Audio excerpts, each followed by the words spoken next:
Good morning, everyone, and welcome to Lifting the Lid, the PTS strengths-based support and system approaches. It's going to be a fantastic day. There's some really, really good speakers. We're going to hear about the NEF reports, social connections and positive networks, building relationships with people. It's all what we should be doing. I've wrote something which, to be fair, I'd like to read out. It's quite personal, but it's called "I'm Still a Risk." I was put into care at 11-year-old, disposed of by family, beaten black and blue. This wasn't my choice, but I'm the risk. Raped and abused by people who were there to protect me. This wasn't my choice, but I'm the risk. 16-year-olds with nowhere to go, feared in the world and cold in the snow. This wasn't a choice, but I'm the risk. Cold, hungry and scared, no family to call and nowhere to sleep. This wasn't my choice, but I'm the risk. I root through bins for food, not through choice. This wasn't my choice. I'm the risk. I turned to crime to get off the streets. It's not for me. I had no choice, but I'm the risk. No help for me, my age is too young. Turned away from the shelters, I give them my tongue. This wasn't my choice, but I'm the risk. I steal in order to save up my money. The choice that I have, isn't that funny? This wasn't my choice, but I'm the risk. I finally save enough to get off the streets. So nice to go home and rest my tired feet. This was my choice, safe I think. Operation Cleopatra begins, my mental state frail. I drink for 10 years and end up in jail. This wasn't my choice. My risk increases. I'm still classed a risk, even now in my life, but it wasn't me who caused all this strife. The system is the risk. And I think that's dead important because we class everyone as risk. I'm 18 years without any substance use or anything in my life, but I'm still deemed a risk. For every job that I go to, I'm risk assessed. I have to explain myself, and this happens daily. We do this daily to everyone that we try to support. We ask them to unpick scabs. We don't look at the bigger picture. What caused this? What trauma that they've had? And I think it's really important that we get back to basics and start treating people and not as clients. I think I'm going to pass over to Alex Fox. He's going to discuss the PTS response and our aspirations for it. I'm sure it's going to be fantastic. Alex is absolutely brilliant, to be fair. So there we go. I'll pass it over to Alex. Thanks, Simon. It's not going to be as powerful as that start to the event. So thank you very much for sharing that. That just gave us such a brilliant insight into what it is that we're trying to do and what needs to change. So thank you very much. So yeah, what is the PTS? The PTS response. It came from listening to people. People who were getting a service from Mayday that was working for the organisation and for the funders and probably for the Charity Commission, but which wasn't working for them because quick fixes were leading to people cycling back through services and the same crises that they'd been in before. So we were ticking the boxes for someone moving on and other outcomes, but then 6-12 months later, they were back as a new service user again. And not only did people tell us that those traditional approaches weren't necessarily working, but for some they were part of the problem as well. So that original listening exercise was called Wisdom from the Streets, and you can find it on our website. And it identified 3 practices which were inadvertently part of the problem, which were keeping people in homelessness and other tough times. And so the first problem was the focus that so many charities and public services have on people's needs and their problems at the expense of being able to see the person and to build on people's strengths. And then secondly, it was the belief that services and professionals could fix those problems and fix those people. And that robbed people of their own agency and their dignity, and it kept them dependent on services. And then thirdly, it was the segregation of people within an entire ecosystem of specialist services, which took them further away from the rest of society. And it meant that if they were able to contemplate leaving that service, it meant they were perhaps leaving behind everyone they knew and everyone who cared about them. And we decided as an organisation that dehumanising process was too high a price to pay for getting help. And we decided to try and do things differently. And there's a quote from Wisdoms of the Street, from the Street, which I think sums some of this up. It says, what I need isn't just to come off drugs, quit alcohol and get a job. I need to feel that I'm worth something. And that's when I might want to do those other things. So I've only been with Mayday since January, and the reason I wanted to join this team and the new System Alliance, of which the organisation's a part, is that Mayday did something in response to listening to people, which charities never do. We abandoned a perfectly workable business model in order to offer a completely different model of support based on what people themselves said would work. And that's what became the PTS Response. And at its heart is coaching for people who are going through tough times, which differs from a traditional approach in three important ways. So firstly, the relationship between the coach and the person receiving support is chosen and controlled by that individual, and it takes place on their terms and not on ours. So that means first and foremost establishing a trusting relationship. And that's what we see as more important than assessments and goal setting, because it's the quality of that relationship which is going to be the best indicator of whether that individual will achieve lasting change. Secondly, the approach is strengths-based. So that doesn't mean that we ignore people's problems if that's what they want support with, but it does mean helping them to identify their own strengths, their skills, their capacity, and to draw on the capacity of their close relationships and build connections in their community. And then thirdly, we see tough times as being transitional, not permanent. So there is an expectation that people can and will move on from specialist support. So we don't give up on people. We don't insist that they stick to our timetable, but we do see everyone as having the potential to build their own life. We've used that approach now to support about 700 people directly and worked with other charities to support 2,000. And alongside a succession of deep listening exercise, the Wisdom series, we've also invested a great deal in collecting data, evidence and learning from the people who have been accessing the PTS response. And the report that we're talking about today by the New Economics Foundation sets out evidence that's tracked some of those people over a couple of years and shown that the approach can create that lasting change. And then alongside our work with individuals, we also work with other organisations and with whole local areas, with councils, local systems, to create new public service systems in which that person-led, strengths-based approach can become the norm, not the exception. So that work is an ongoing experiment. And it's not something we're doing on our own. It's a journey we're going on with some incredible partners. So I'm really proud to be co-presenting this event with our partners at Platform, who deliver mental health support in Wales, and with Homeless Network Scotland. And we're still seeking a partner for Northern Ireland to make this a genuinely UK-wide alliance.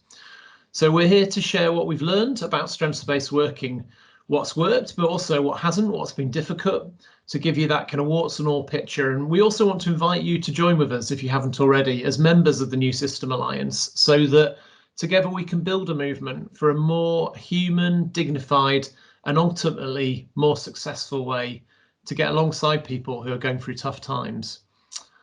So thanks for joining us today, and I'm going to hand back on to Simon, who I think is going to introduce the next part of the agenda. Unless he looks very surprised by that, in which case, yeah, we're going into Betty, I think. But over to you, Simon.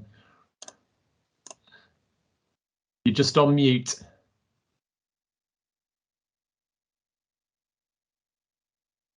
It's not unmuting. Thank you very much.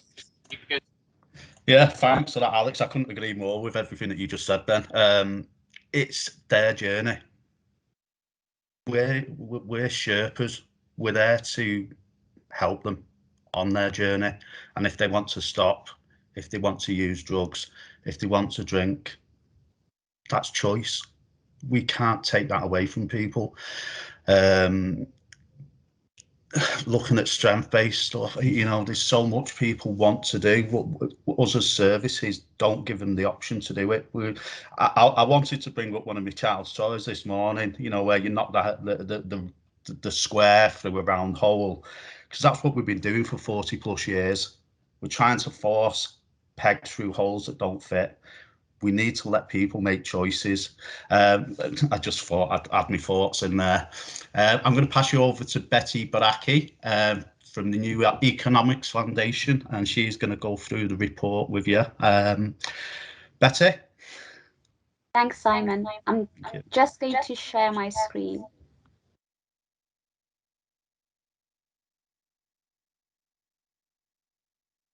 Can everyone see my screen? Yep. So thank you everyone for inviting me to share a brief overview of the evaluation we conducted over the last 2.5 years.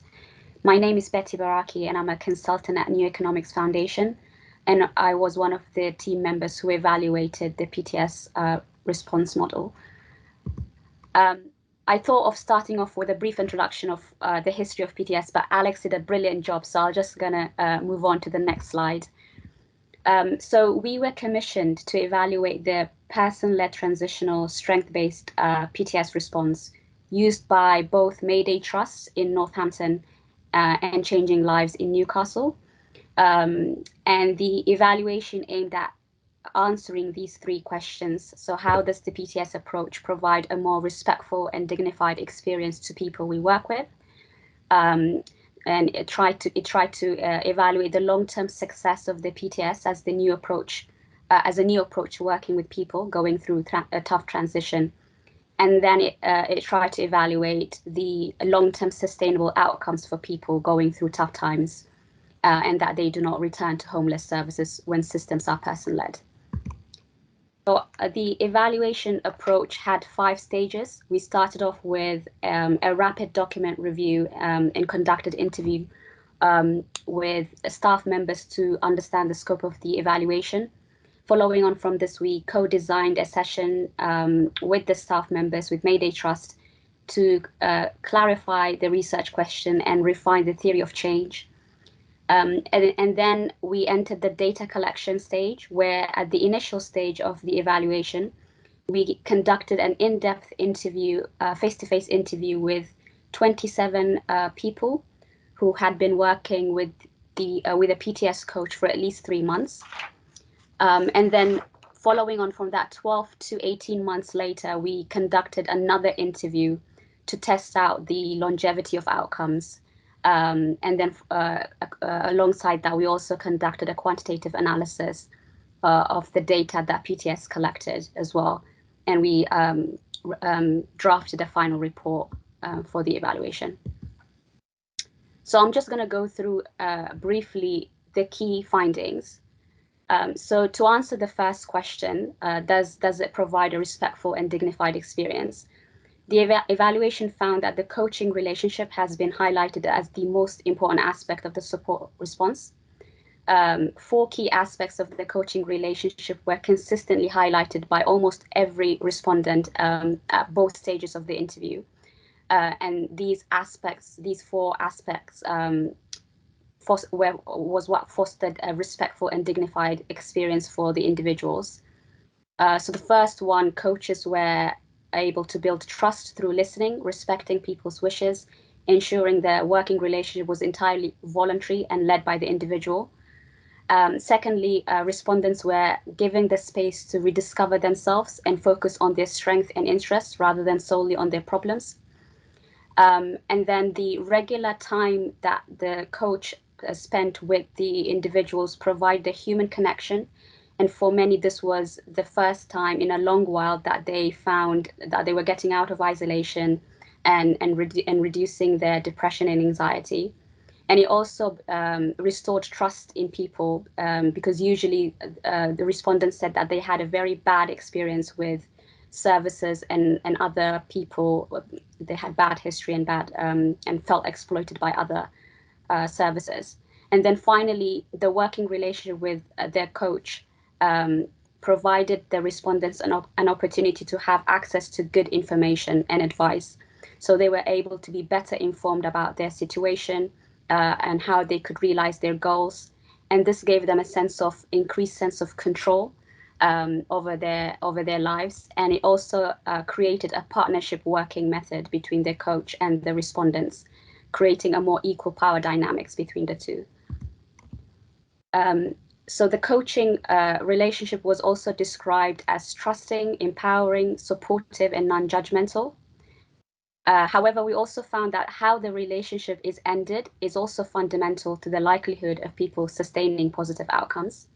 So several individuals ended their coaching relationship before they were ready, and due to staffing issues during the pandemic, and in the case of Newcastle, due to moving outside the supported accommodation. So ending the coaching relationship prematurely before people were ready seemed to undermine outcomes. And individuals reported feeling increased worry, fewer connection, increased isolation, lack of motivation, and so forth when they feel that the coaching relationship ended before they were ready.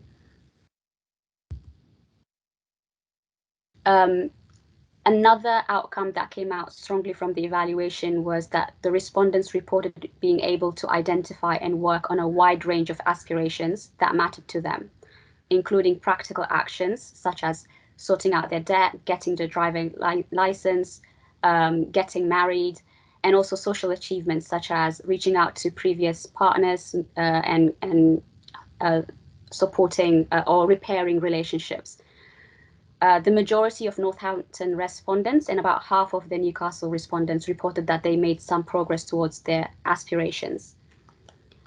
People, however, also identified some barriers that they experienced when they were working towards their aspirations.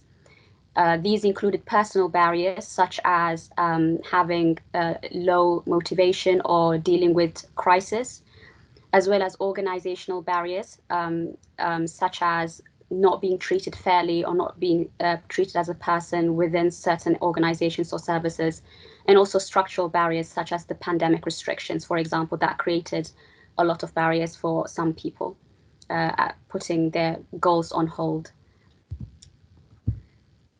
The evaluation also found respondents achieving a wide range of well-being outcomes identified in the theory of change.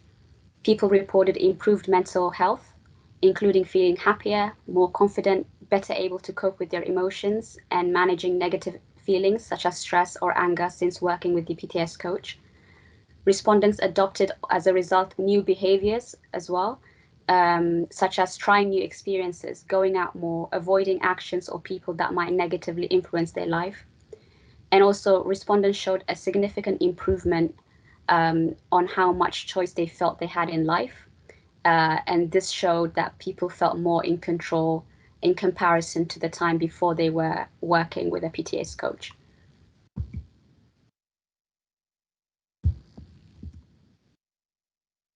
Not everyone experienced improved mental health. A minority reported negative outcomes in mental health and well-being. And these in particular were the ones who were housed at Mayday Trust or Changing Lives accommodation, with one exception who had returned to homelessness.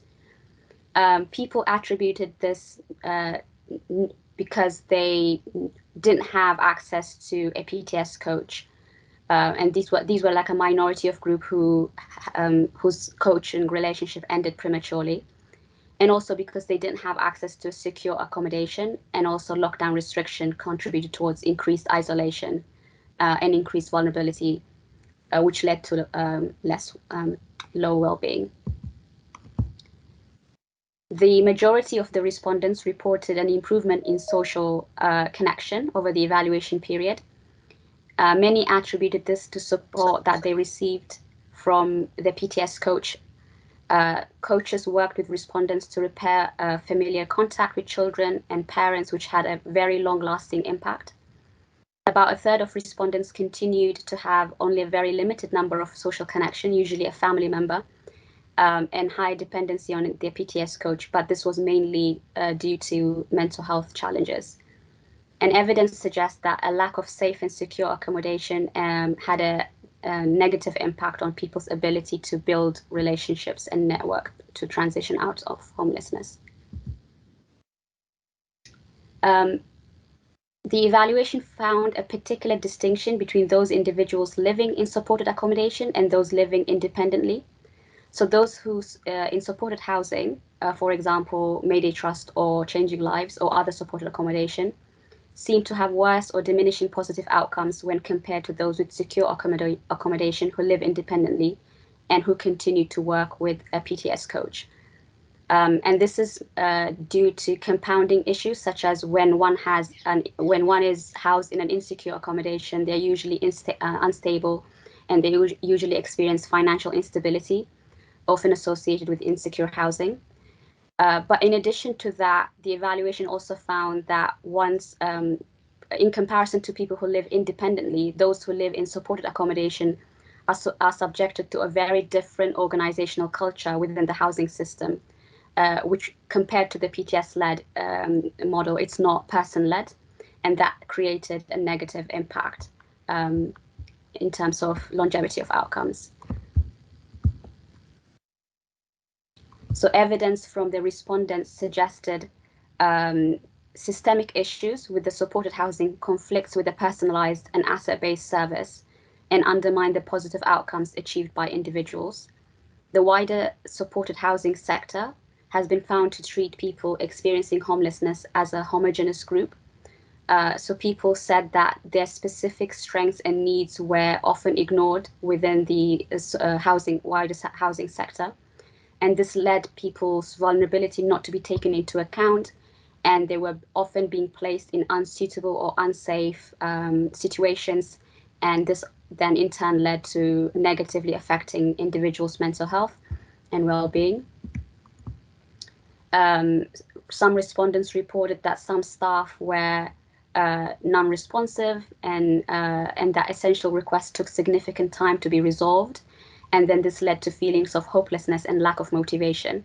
This was a stark contrast to how they were working with a coach, where their specific needs and strengths was the central thing that was fundamental to the whole coaching relationship.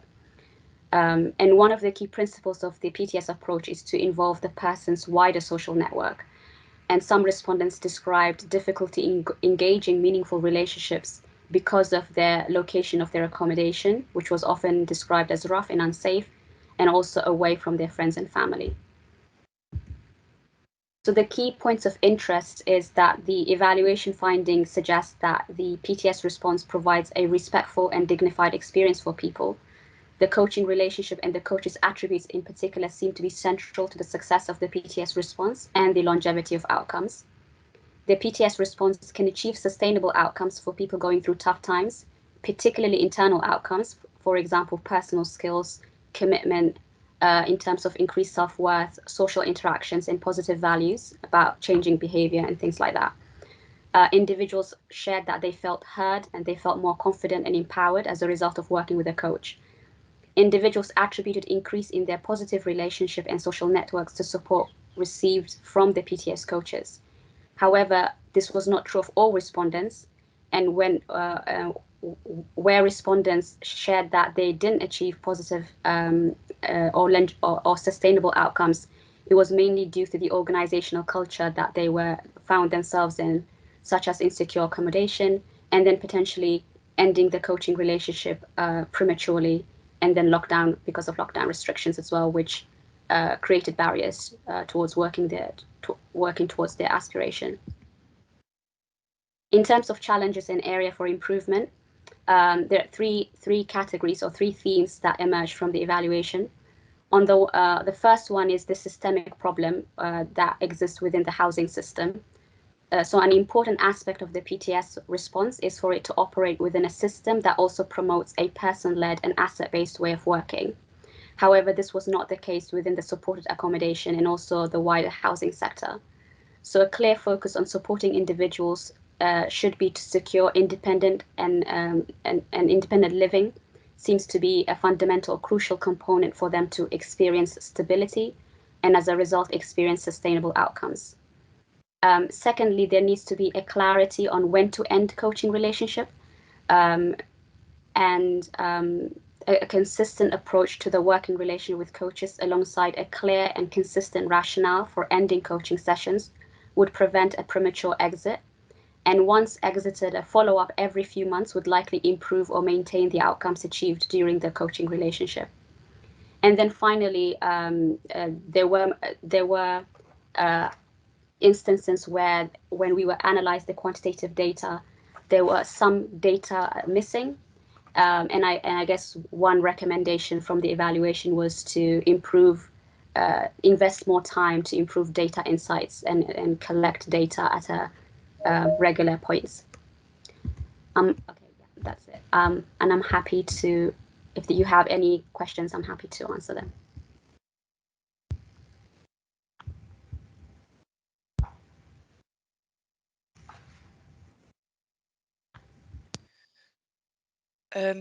Is it okay for me to, I haven't really got a question, it's just an observation. So that seemed like a fantastic piece of work. And to sum it up, PTS works and the system isn't working. Is that a fair comment? Yeah, pretty much, I think. I think that most of the negative outcomes was mainly attributed to the wider systemic issues within the supported accommodation. And almost everybody had very positive feedback when it comes to the coaching relationship. And we did ask everybody what their advice would be. And almost everyone said that they would want more people within the supported accommodation to have to work, to experience PTS and work with a PTS coach.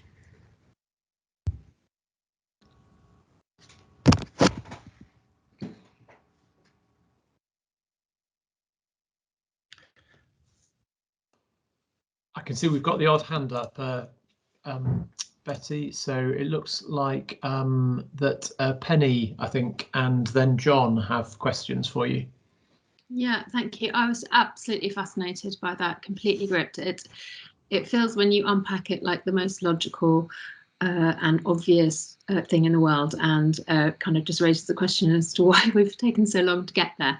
But I think it really resonates with me because I think from the ground up, I run a really small London-based charity working in 2 of the London prisons, and I think in essence we've been kind of building this ourselves. So we've adopted a coaching model, and we offer open-ended support to people that importantly covers that transition through the gate and into release, and for as long as they need afterwards. And I'd just be really interested whether there's anyone else in the, I've looked down the list of attendants and I've not really spotted any kind of obvious names that I perhaps recognise. I'd be really interested to know whether there's anyone else who's exploring this approach kind of from the starting point of being within the criminal justice system, because we feel a little bit like a lone voice in how we're working, and it proves then interesting to have conversations with funders about why we refuse to collect kind of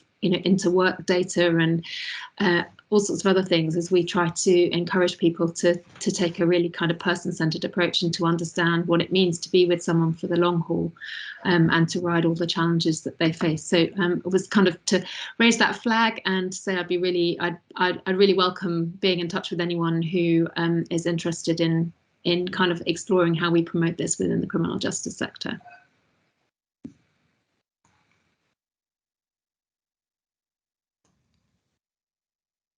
I don't know if you wanted to respond to that, Betty, but we have 1 or 2 organisations that have some criminal justice work who have been working on this, Penny. So if you want to drop us a line to me or one of my Mayday colleagues, we'd be really happy to put you in touch and start that conversation. That'd be fantastic. Thank you. I'll do that. Betty, did you have any thoughts on the kind of criminal justice applications of this? Based on the research at all?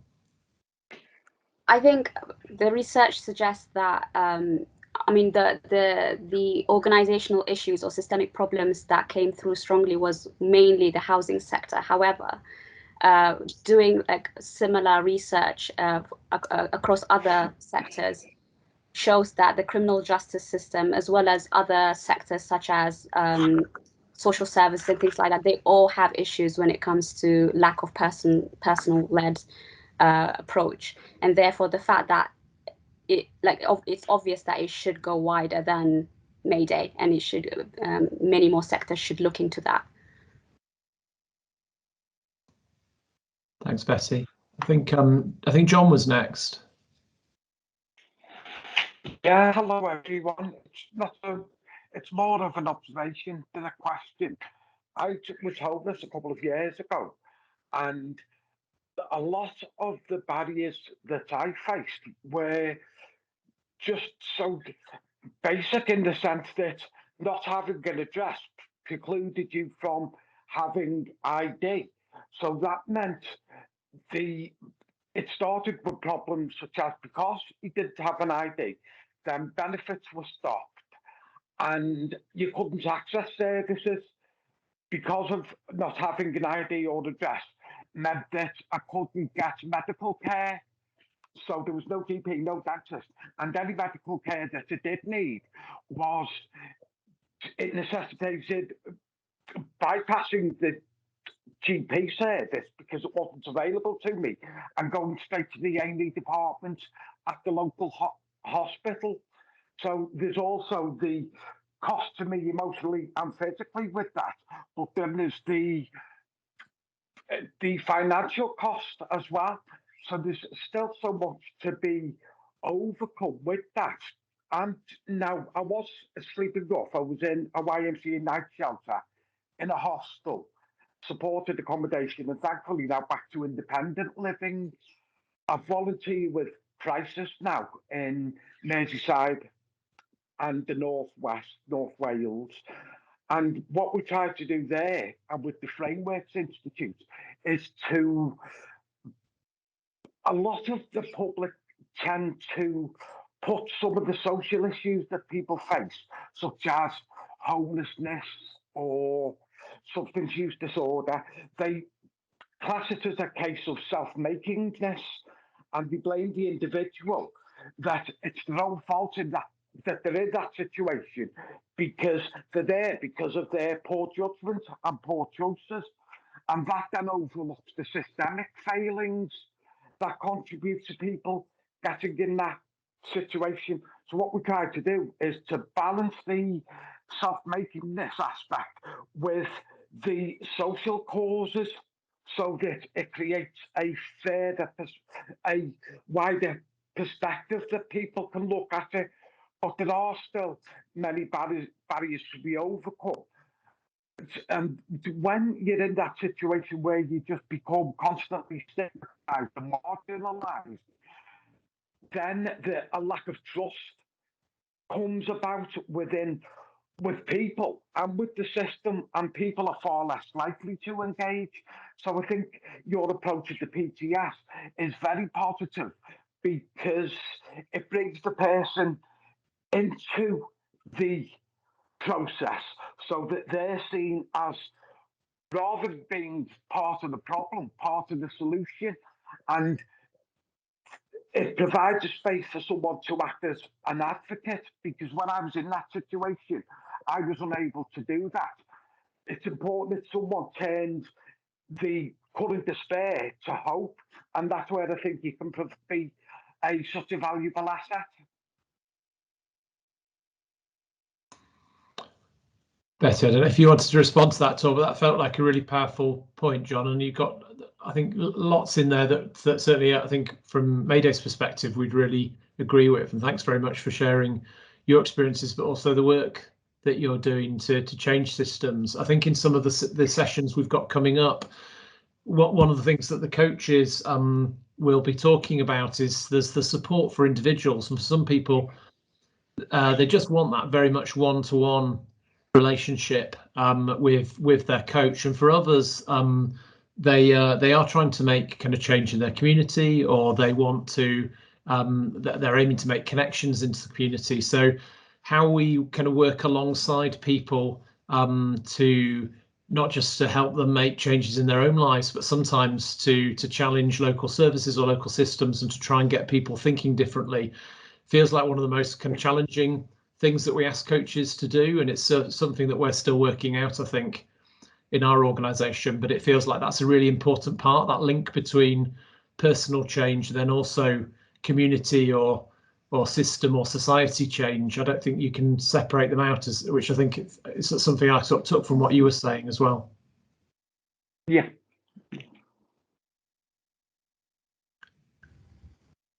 Betty, did you want to come in on that one? We've got one more question as well from Sarah.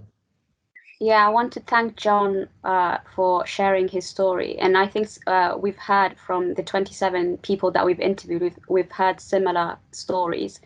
And I just want to like echo the point that the focus on the system is basically the solution. And a lot of the experiences that people have had with other services mainly focused on not being heard at all. People didn't have time to listen to them. It was the main thing that was seen was the problem, and also this push to just close the case and just for them to go away rather than to actually listen to the person to to solve the problem. Like listening to the person would be like 80% of the solution, to identify the solution for the individual. However, that was not the case, and this is seen across different systems from local authorities. People were talking about how going back and forth to the council to try to secure a home was also like a huge problem. Yeah, so I agree. Focusing on the system change seems to be the solution. Thanks, Betty. Simon, did you want to come in? I saw you were off mute a moment ago. I did, yeah. I need to totally agree with John, to be fair. I went back on the streets at the beginning of last year to access services from Point, and the system hasn't changed in 30 years since I was last homeless. Everything's exactly the same.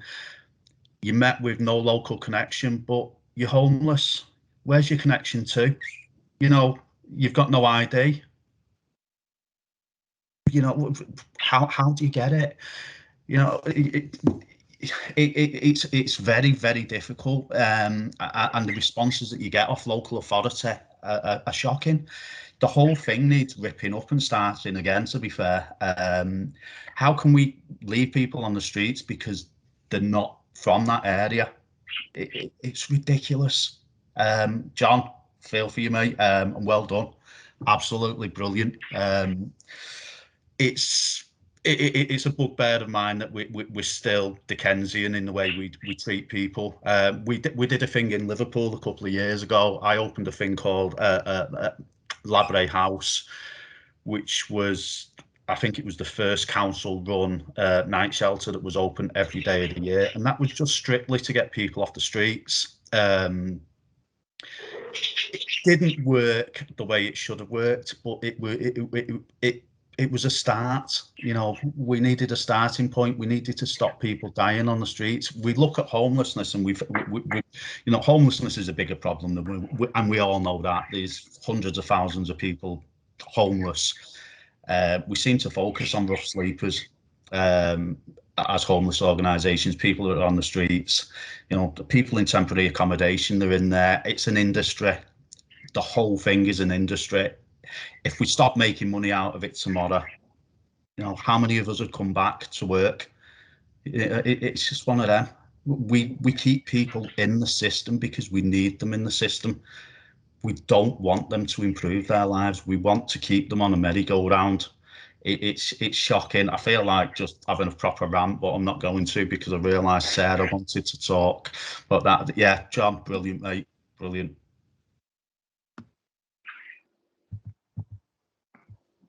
Thanks, Simon. Simon, I love a good rant. So it was great listening to you and John. So thank you. I've actually worked as a frontline, as a face-to-face support worker, as an outreach worker in Newcastle. Going in and supporting women in hostels, and I'm interested in the You know, because I think for a lot of the women, the hostel environment didn't work. So I'm interested in this idea of the PTS model and the coaching model, but the fact that the housing staff aren't using that model, do you see a possibility for housing accommodation staff using the PTS model, or do you think it just wouldn't work in accommodation and we're more suited to get people into independent living? Sorry, I work in housing first at the moment, so we work with people in accommodation, and it's all strength based. It is the PTS model that we use, so it does work. Again, I can't say this strongly enough. It's their journey. We're there to help them. You know, if they want to go shopping, that's fine. We don't force them to go shopping. We don't force them to do anything that they don't want to do. You know, I've got people that I'm working with at the moment who were, you know, wouldn't speak to me for 3 months, but I turned up day in, day out, and did the same thing with them. And I met with loads of abuse. Now they're texting me and asking me whether I'll go Chester with them, or, you know, can we go rock climbing? Can we go football? You know, we're building relationships with other people. And I think that's the important thing, that's what we miss out. Housing isn't the biggest issue in all of this. It's about how they maintain it and how their relationships form. Once their relationships are formed with other people, us as PTS coaches, sorry, I'm not a PTS coach yet, but I will be soon shortly. We take a step back. We allow them to get on with their lives. It's their life. It's not us. You know, it's brilliant that, you know, there's so many people in this room that are interested in the PTS and how we work. And I just hope that we start rolling it out more. And hostels aren't a great idea in my eyes in the first place. You know, you put someone in a hostel and inevitably they're left for X amount of time and become a product of that hostel. Bow to peer pressure, mental health suffers, substance misuse. You know, we are creating a problem to keep us in jobs, which is horrible because everyone needs to make a living, but that's what we're doing. We're not actually moving people on. We will never. I had this conversation the other day. We can't end homelessness. Homelessness will always happen. It's how we treat the people that are coming into homelessness and how we move them on. We can't keep them there because we're building the problem for ourselves. Yes, so thanks, Sarah. I hope that, I don't know whether that answers you, but I think yeah. Thank you. That was great. Thanks, Simon. Sarah.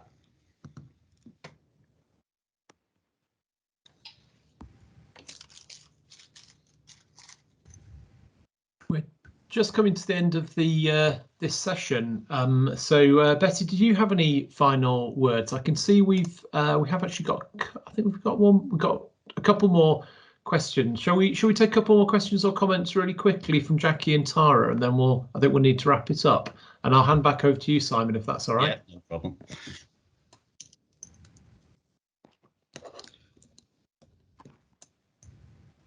Go for it, Jackie. Hi, thanks. Really great to hear about your work. Looking forward to hearing more. Just wondered, in terms of the evaluation, Betty, was any work done looking at how men and women, how different genders responded? Because in my experience, women can sometimes do worse than men in homelessness services. Certainly that's been my experience, having done some consultancy work for St Mungo's in the past. So I was just curious, what were the outcome? Were they similar, different? Was that looked at? That was not explicitly looked at. However, despite that, there were differences that we identified from some of the experiences, or the negative experiences that were coming out. So when it comes to the women who were housed within supported accommodation, a number of them said that the experiences that they've had was that of sexual harassment and sexual threat, and also past experiences of rape that was not taken into account, by staff members, and these were, you know, these were gendered issues, and a lot of the time when they were being housed within this hostel or supported accommodation, none of these issues were taken into account, and they were being put in unsuitable accommodation where they would re-traumatize themselves again. They would have flashbacks, or they I think one person also shared that she had that another person within the supported accommodation had been raped, which then re-traumatized her. So all of these things were being shared by the women, which was obviously a completely different experience to the men. Thank you.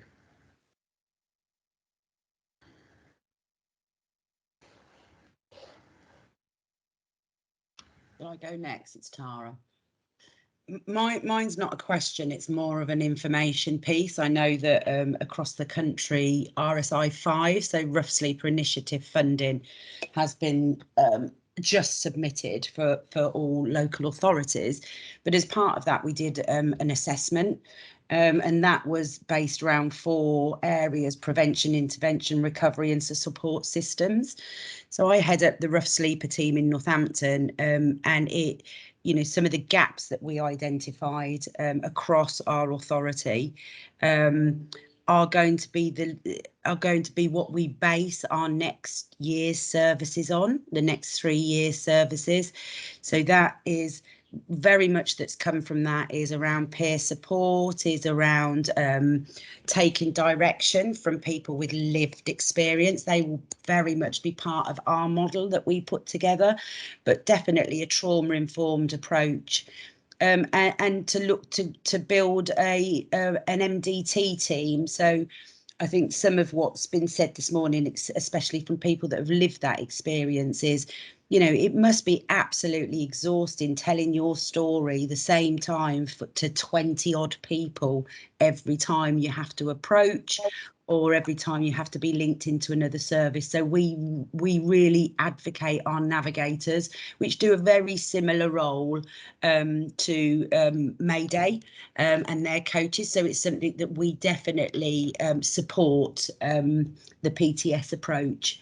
And hopefully, as a result of doing the assessment, that everybody had to have it submitted by Friday. What that will do is pull out those gaps, those unmet needs, those needs that have not been met for many years and are often picked up by charities and third sector that don't have the funding. So more and more is being put on their shoulders. So I think I'm really hopeful that we're going to see some real positives come from this. There's a real determination to get rough sleeping as low as it can ever be. I don't think it'll ever be 0. I can't say that on some of the meetings I attend, but some people are just not ready to do that at the moment. But I appreciate what Simon said as well with regards to the local connection. That is a big sticking point for all local authorities.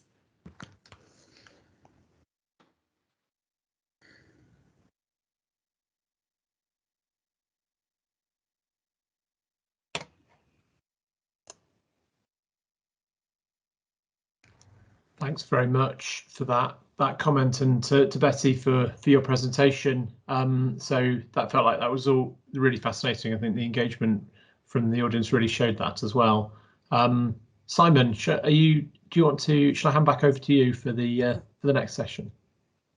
Yeah. Can I just quickly say one last thing as part of potential recommendation?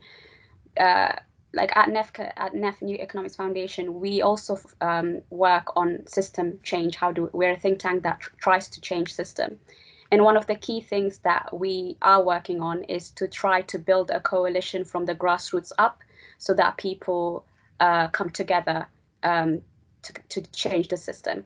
And one of the key things that I've identified from interviewing the people that are working with the coach is how much resource they have after working with a coach, in terms of capacity, in terms of self-worth, in terms of, you know, rage and anger about their experiences. And potentially one of the key things that Mayday Trust, maybe you're already thinking about that, you're already doing that, one of the key things that Mayday Trust might want to do is to campaign with people that you work with, and ensure that there are campaigning opportunities for people, as these individuals are experts in how they're being treated and identifying solutions.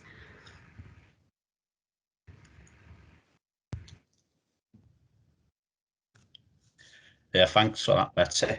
Brilliant. Absolutely brilliant again. So many positives. I mean, John, wow. But what you said about trust and building relationships, it's the most important thing that we do as support workers, as services. A relationship has to be built on trust. It has to be persistent. You can't give up on people. It's difficult when you get in the door slammed in your face every day, but turning back up the day after and offering them the opportunity to re-engage and not seeing your ass about it, to be fair. I've not swore today, which is unusual for me, but I usually do quite a lot, and I've been reining it in, but there's so many things I want to rant about at the moment. We put too much on outcomes, commissioned outcomes. To be fair, the outcomes aren't what the people want. Who the people we're working with want. You know, we need to push people into ambition or CGL or this, that, and the other. We need to tick these boxes. We can't tick these boxes, I'm afraid. Without the person wanting to do that, we can't get to that point. So yeah, trust, proper relationships. You know, just treat people as your mate.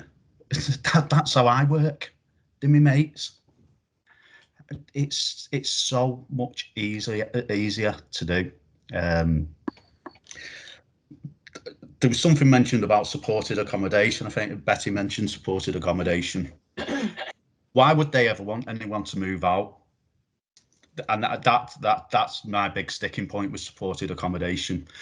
Why would they want people to move out? It's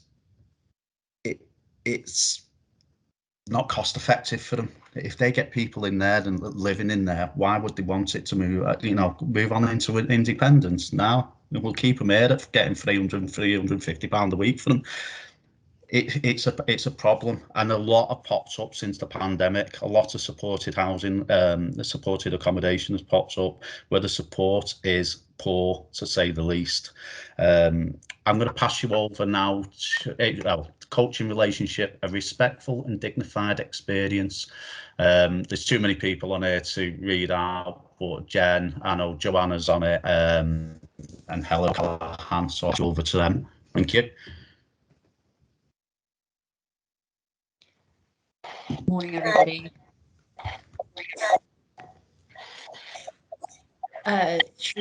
So I'm going to do a short presentation first. Is Helen there with us? Yeah. Hi, Helen. This session will run. I'm going to do a short presentation. I think there's some feedback. Can you hear the feedback on me, on my voice? Sorry, that's annoying. Try again. Morning, everybody.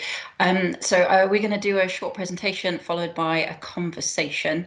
So I'm Dr. Jen Daffin. I'm a community clinical psychologist, and I'm going to introduce some of the theory and the thinking that sits underneath the stuff that we've been talking about. And then I'm going to hand over to Johanna and Helen to talk about their experiences of actually delivering this. Let's get my presentation up, sorry.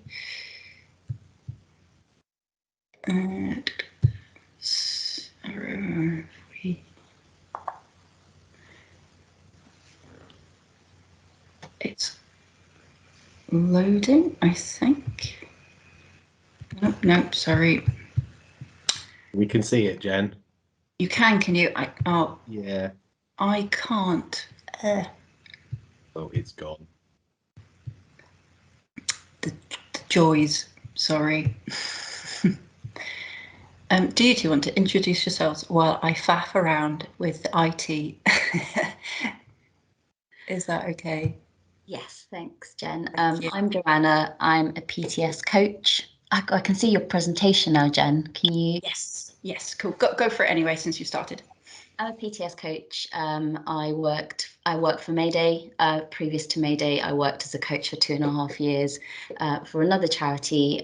So I've got experience of the healthy relationship, but also endings, which is one of the topics that we're discussing.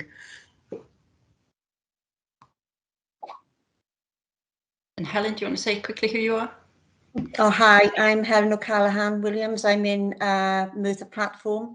So I've been doing asset PTS coaching for a year now. So fairly new, I suppose, but really, really good. Thank you, Helen. My mind is like buzzing already with all of the conversation, so I'm going to try and stay to my presentation, but I can already feel the flow is going into all the things you've been talking about. I'm going to try and be boundaried with that, and I'm going to try and stick to time as well. So I'm not taking up time for the discussion. So just to set the scene, really. Our mental health is fundamentally about our social health, and it's determined by the conditions in which we are born, grow, work, age, live alongside a wider set of forces that shape our lives, which is what you've all been talking to already. And so for us then, it's about not asking what's wrong with you, but asking about what's happened to you. There's a really important distinction in moving away from the old way of working towards this new relationships, person-centered, trauma-informed way of working that we've all been talking about. And it's about having both our physical and emotional needs met, which again is what we've been talking about already. But it's the lack of or the lack of good relationships, but the exposure to adverse relationships right from the go, and you know, this is intergenerational as well, so this is even before people are born, these things are set in motion. But it's the lack of having those good experiences from the go that set people or don't set people up with the right skills and the right experiences and the right ways of doing good, healthy relationships that then, as we see them move through life, start to cause problems and start to contribute towards poor mental health. And whilst we talk about lots of systems and the problems with lots of systems, I think it's also important to remember that the family is a system, and that it is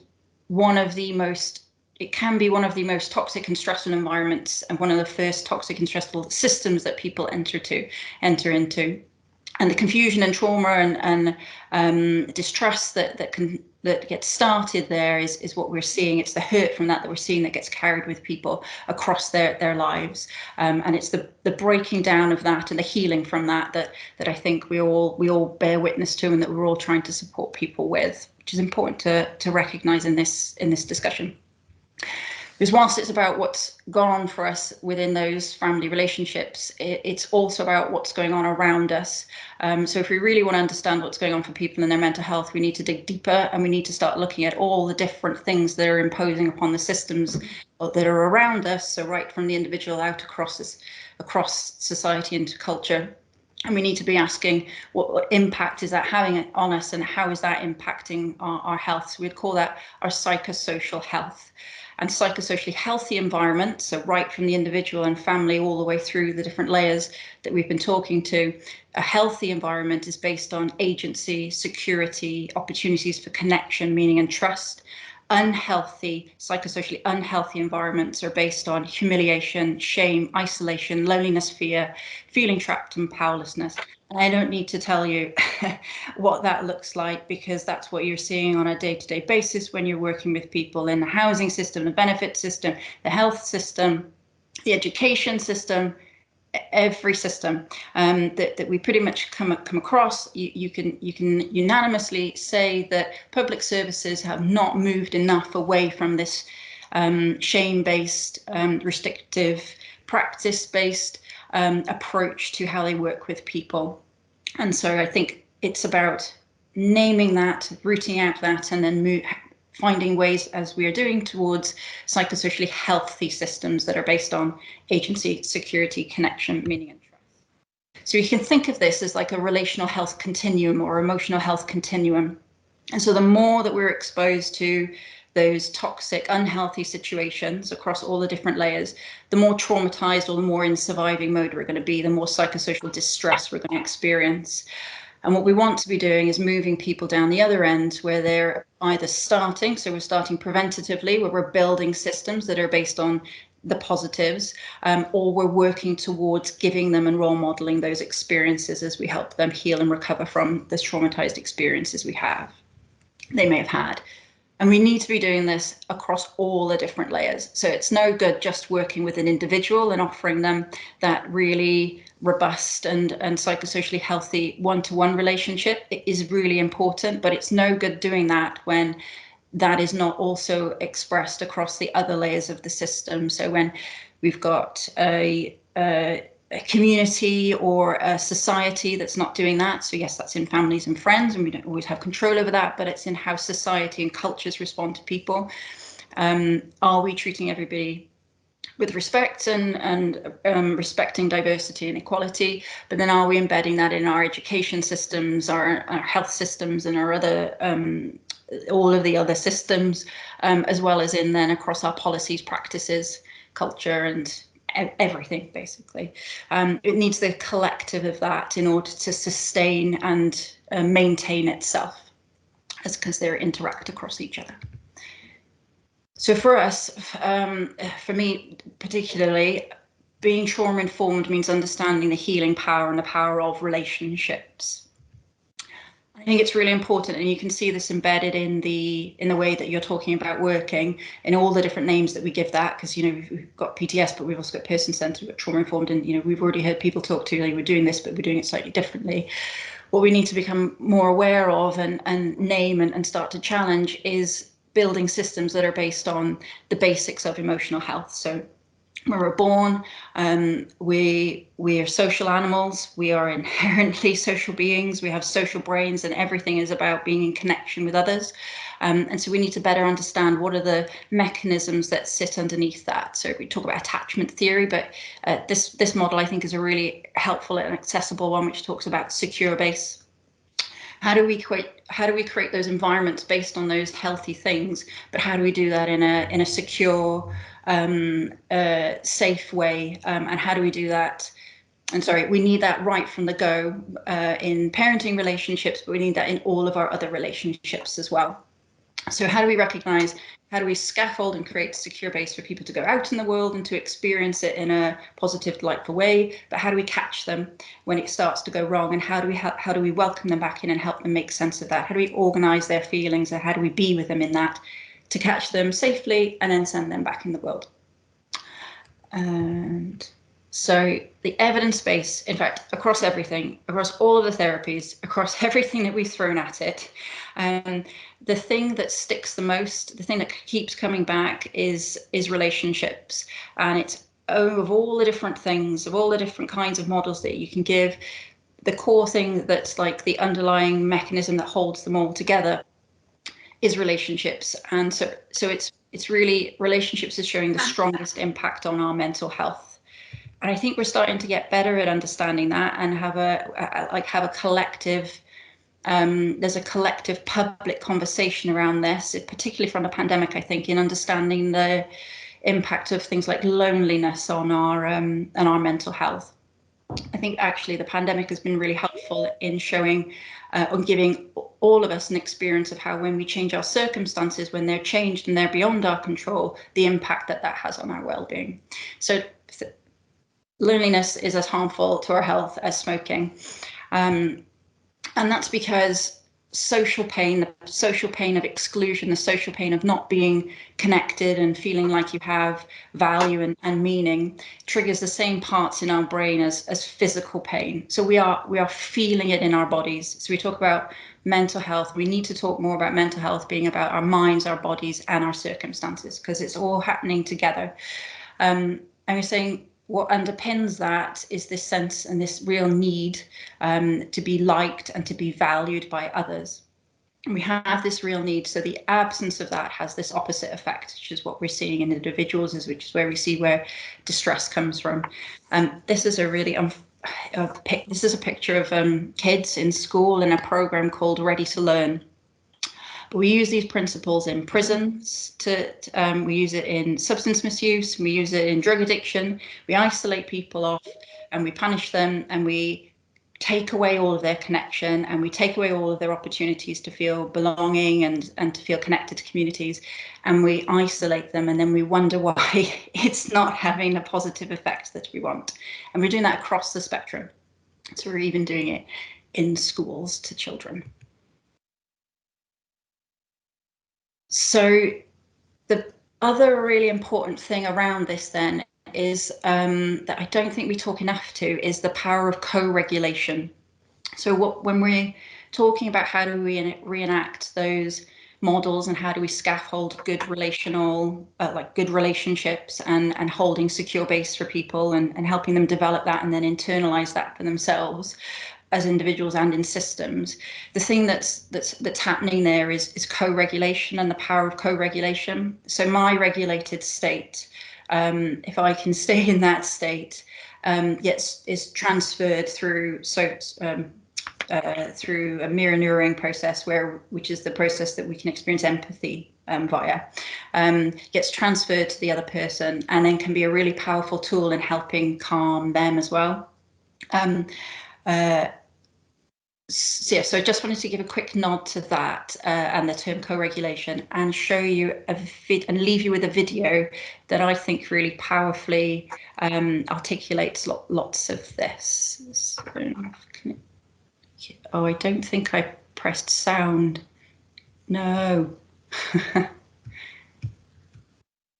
going to try it. If it doesn't work, I'll faff around. Sorry. Me know.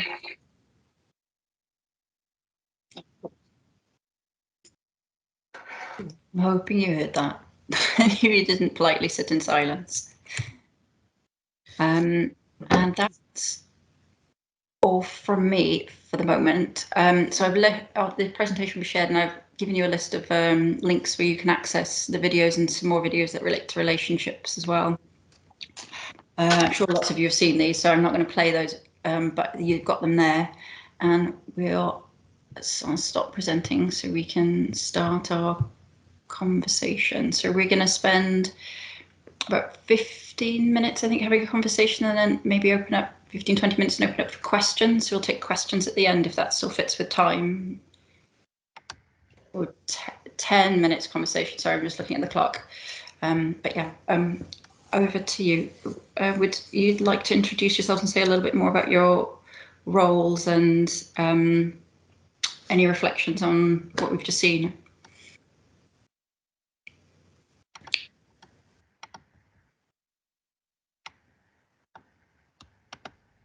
Yeah, are you both there?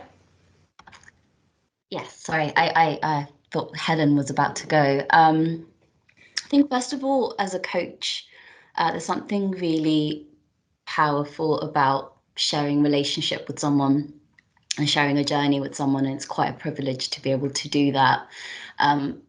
But it's also, you know, it's not this sort of fairy tale thing where a coach comes along and all of a sudden everyone's feeling great. You know, it is mucky, it is messy, it is, you know, being right down in the ground with someone, and it is a bit of a roller coaster. But I think that in having being in a roller coaster with someone, you really get an opportunity to be that. When you talked about co-regulation, you get to be there with someone and to almost be something that they're tethered to when they're testing out what a healthy relationship looks like again. And it could be that they haven't had a good a positive relationship, or it could be that the system has divorced them so far that they've forgotten what good relationship feels like and they feel quite jaded. And I guess the power in creating this meaningful relationship is that you hold a place for system healing for someone, and you hold a place that is empowering and a place where someone is validated and their voice is heard, and you also create a context for people's natural responses to the system. So when someone's really angry and they're worried about kicking off at the job centre again, you can say, you know what? I would be exactly the same if I was facing those situations. I know I would. that's the thing. I know I would, and I think that that's just being real and being a different kind of professional in someone's life. When someone already has 5 or 6 different professionals in their life, you kind of create a different balance. And I also feel quite honoured to be the person that someone tests boundaries with, which is quite a trusting thing, and it's something that, you know, I'm a mum, and it's something that I provide for my daughter, and I think it's something that people hold me accountable to in my relationships. But here's someone who maybe hasn't had an opportunity to test boundaries again. And that can be a difficult thing to hold, but also when you see someone come out the other side of it, and when they start exercising boundaries with you, like, sorry, I'm busy, I can't meet that meeting, you think, yes, go on then. Like that sense of someone having enough confidence to say no, or to say, well, actually, this is my preference. And especially when someone's been institutionalized for a really long period, there's something, I get goosebumps just thinking about someone being able to voice where they are with things. I'll hand over to Helen, because I could start ranting now. So no, thank you. Helen, would you like to say? Oh, hi.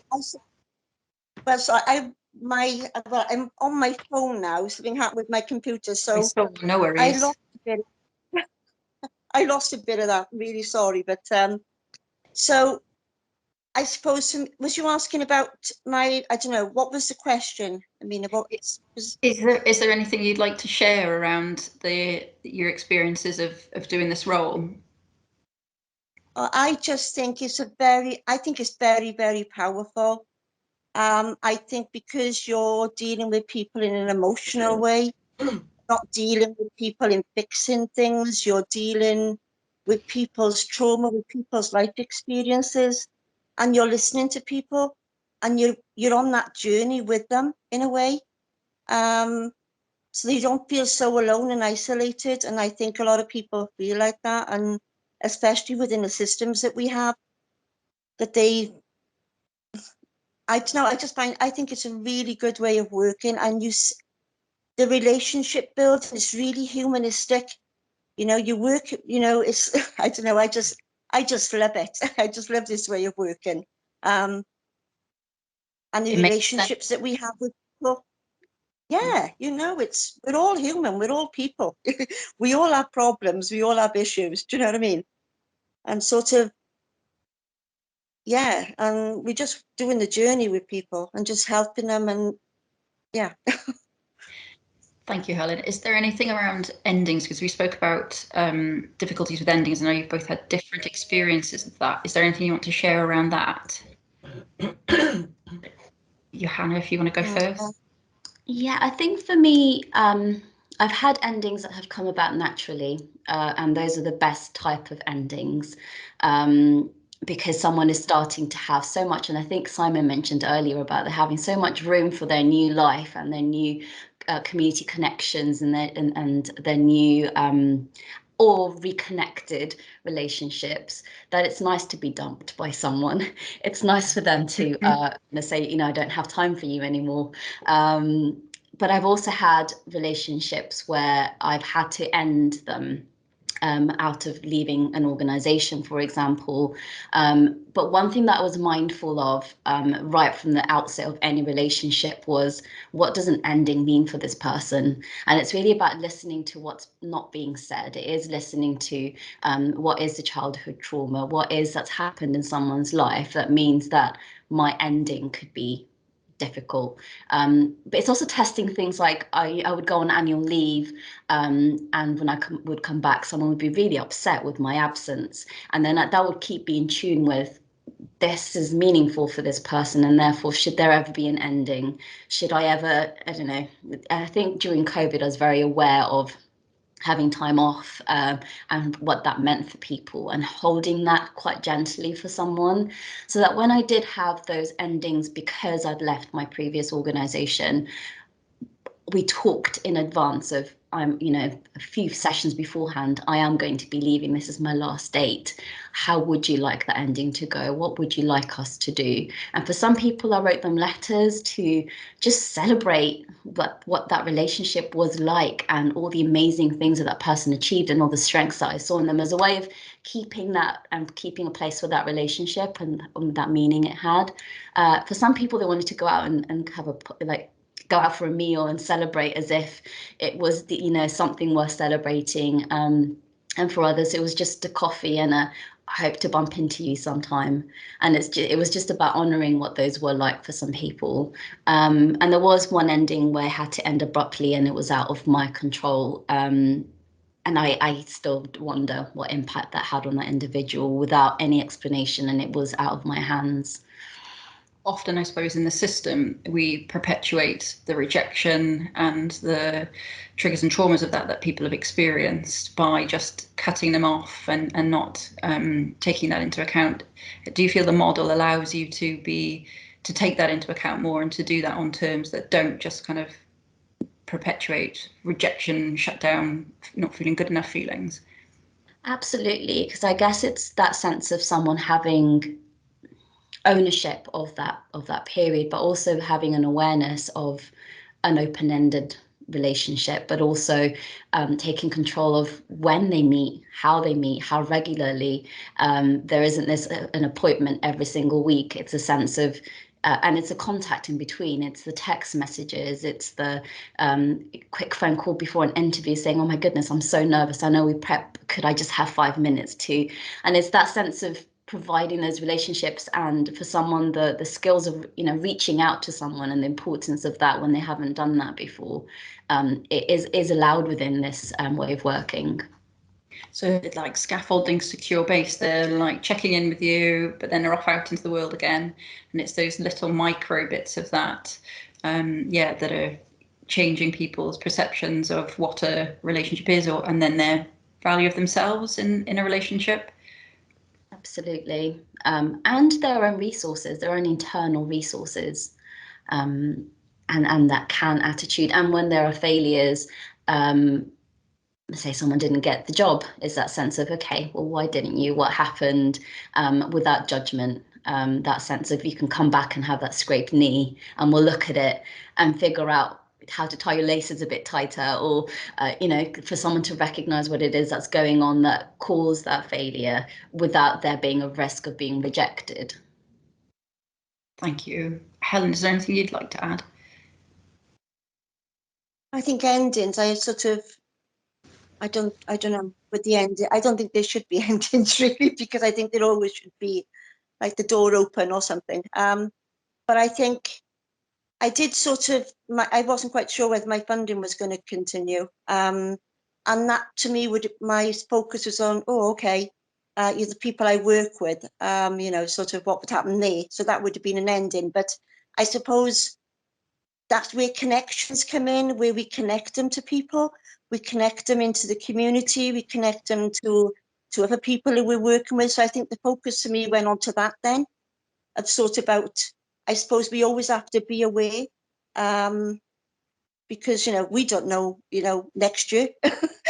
So I suppose for me, that's put into my subconscious, I suppose, when I'm working with people now, or when I am in future ones, I will be thinking about that, I think, because there will come a time when the relationship, you know, because being a coach, you know, you form quite close relationships with people, you know, it's sort of, they like with some of them, as you know, when talking to them, and when we go through the surveys and everything, good discussions come up, and then you find out that with some you're the only person that they can speak to about things, or you know, things that are going on in their lives, and you're the person, you are that person. So I think that's quite important to think about, connecting them so they build up a friendships with people, and then they relate, and then, you know, that goes on to another issue then with relationship skills. So it's building relationships with people. So connections, I think, are, you know, so important. And I think with us being in, you know, when we've had COVID, so people have been isolated. But I think prior to that, a lot of people were isolated to loneliness. You know, come across a lot of, you know, lonely people. So yeah. No, that's brilliant. So I think there should be an open door policy where there's somebody that's always welcome.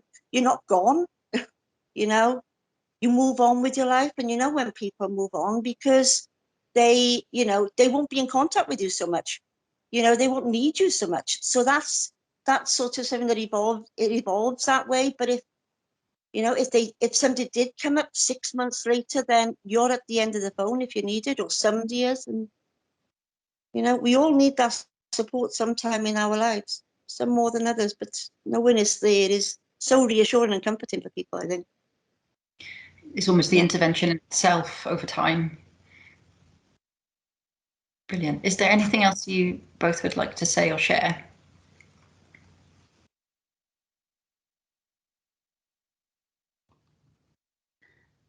I think in terms of exploring healthy boundaries, I think that's quite a helpful part of the coaching relationship and what that means to someone, but also exploring healthy endings, because inevitably, as Helen said, there are times when you have to have endings where funding finishes and or we are working within funding remits, time periods that are set outside of our own expectations, outside of what the PTS would necessarily prefer. And it's that sense of, for some people, it's practicing what a healthy ending should look like. And I know that within even a therapeutic relationship, there's 12 sessions, 24 sessions, but you spend time during that period looking at what does an ending mean to you and how do we create an ending that is memorable and that marks you in a positive way. Yeah, and just alongside that, and I know I'm conscious of time, but I wanted to unpack with you the impact on you and how do you keep yourselves safe and look after yourselves in what could sometimes, I guess, feel like relationship fatigue, or how do you monitor and make sure you're not hitting relationship fatigue as well? You don't sound like you're in that place at the minute. Does that mean you have good systems and good check-in systems to make sure that you keep yourselves safe and healthy as well?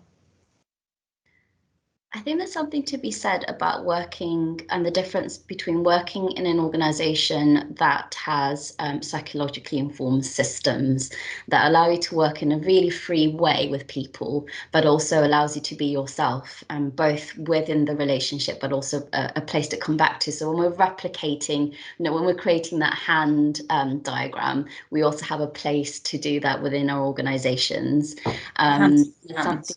Yes. Those lovely hands. And reflective practice plays a big part, but also having peers. And, I've sat around the table with Helen, or at least a virtual table with Helen and lots of other coaches. We get an opportunity to just talk about how we sit as a person, and that space that we create, and how do we create that space, and also have the sort of professional expectations. And then there's also the impact of the system on the person, but also on ourselves. And when you have a space where you can just talk and air those things, it feels less lonely, but it also feels like it's not my sole responsibility, if that makes sense. Helen, I don't know if you want to add anything to that. Yeah, I think the sort of the other coaches are a great support if you need to sort of offload maybe, or things again heavy. And the thing is, I think with this, sometimes we come across our own triggers, so it might trigger us off. So if we're dealing with our own stuff sometimes as well. So I think it's really important that we got the support. And for me personally, I know that's there. I know that if I needed to, I know I could message Oliver, anyone, or somebody else I work with, and I know that they would give me that time if I needed it, and that is so comforting and so reassuring. And I think because we've got that within the way that we work, that we can pass that on to the people that we're working with. It's compassion. So yeah, I think it's yeah. Brilliant. Thank you both. Is it okay if we wrap up there just to see if there are any questions? I feel like we could talk for hours, but thank you for your contributions and comments. Are there any questions that anyone would like to ask? John?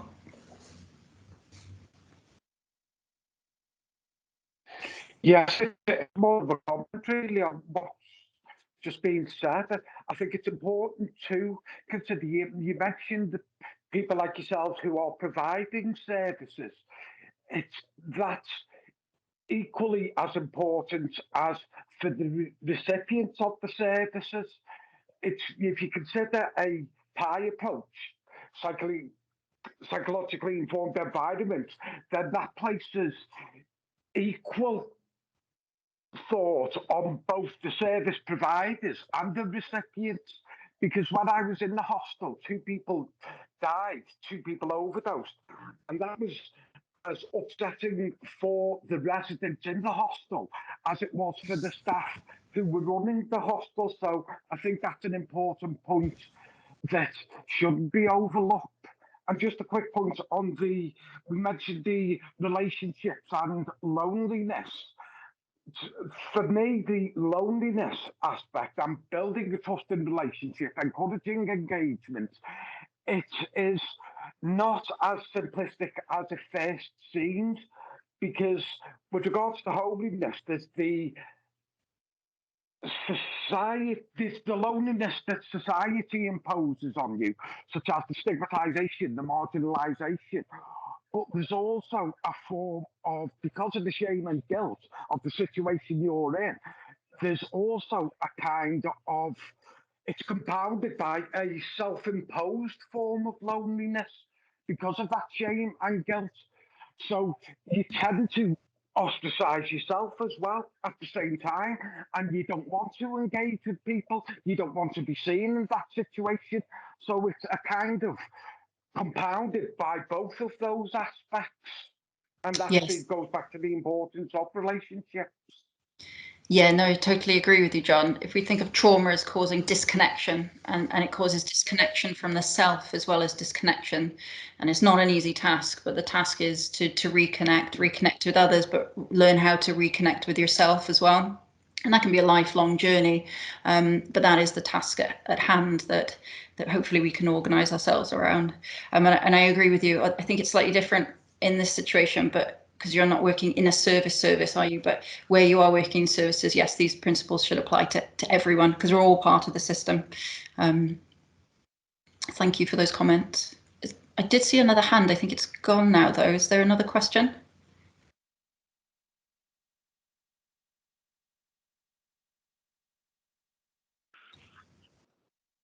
Or comments? No. If I do keep seeing a hand go up and back down again, so I don't know. If there is, if the person could just speak, that's all right.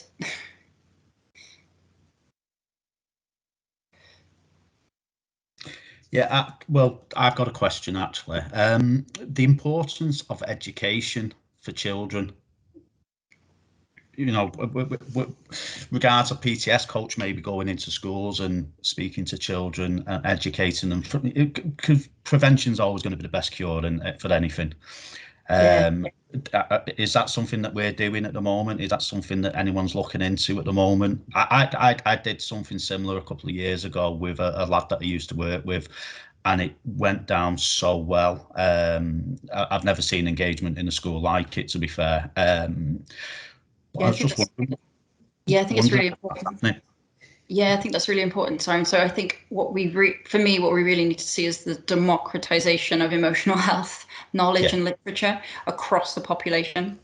And, you know, that needs to come in many different guises. But then, yeah, it needs to start from the go. And we need to have that literacy. It's more than that. It's the experiences of it from earlier than school, because it needs to be in perinatal if we're going to break the cycle as well. So it needs to be right across the lifespan system. In Wales, we are making moves towards that. So and I can't speak for England in the breadth of that, but in Wales, we have we're looking at whole school systems, and the curriculum has moved towards including well-being. And so these ideas are getting there, and we're creating the spaces to get those ideas there, and we're looking at other whole system approaches. But it's complicated, isn't it? It's complex, sorry. And so there are many different layers to target, and then you've got to bring the people along with you. But I think creating the policy opportunities to put the knowledge there, in schools, but then also for parents, it's like chicken and egg, isn't it? So you need, for outcomes for children to stick, you need parents that are in healthy circumstances. So you need everything to align, and it's just, yeah, chipping away at that. But I think I'm sure there are different initiatives trying to achieve whole schools approach, which would include then increasing emotional health awareness and knowledge and practice. Thank you. Brilliant. Thank you. Should we hand back there? Is there anything else you two would like to say before we hand back? Brilliant. Thank you very much.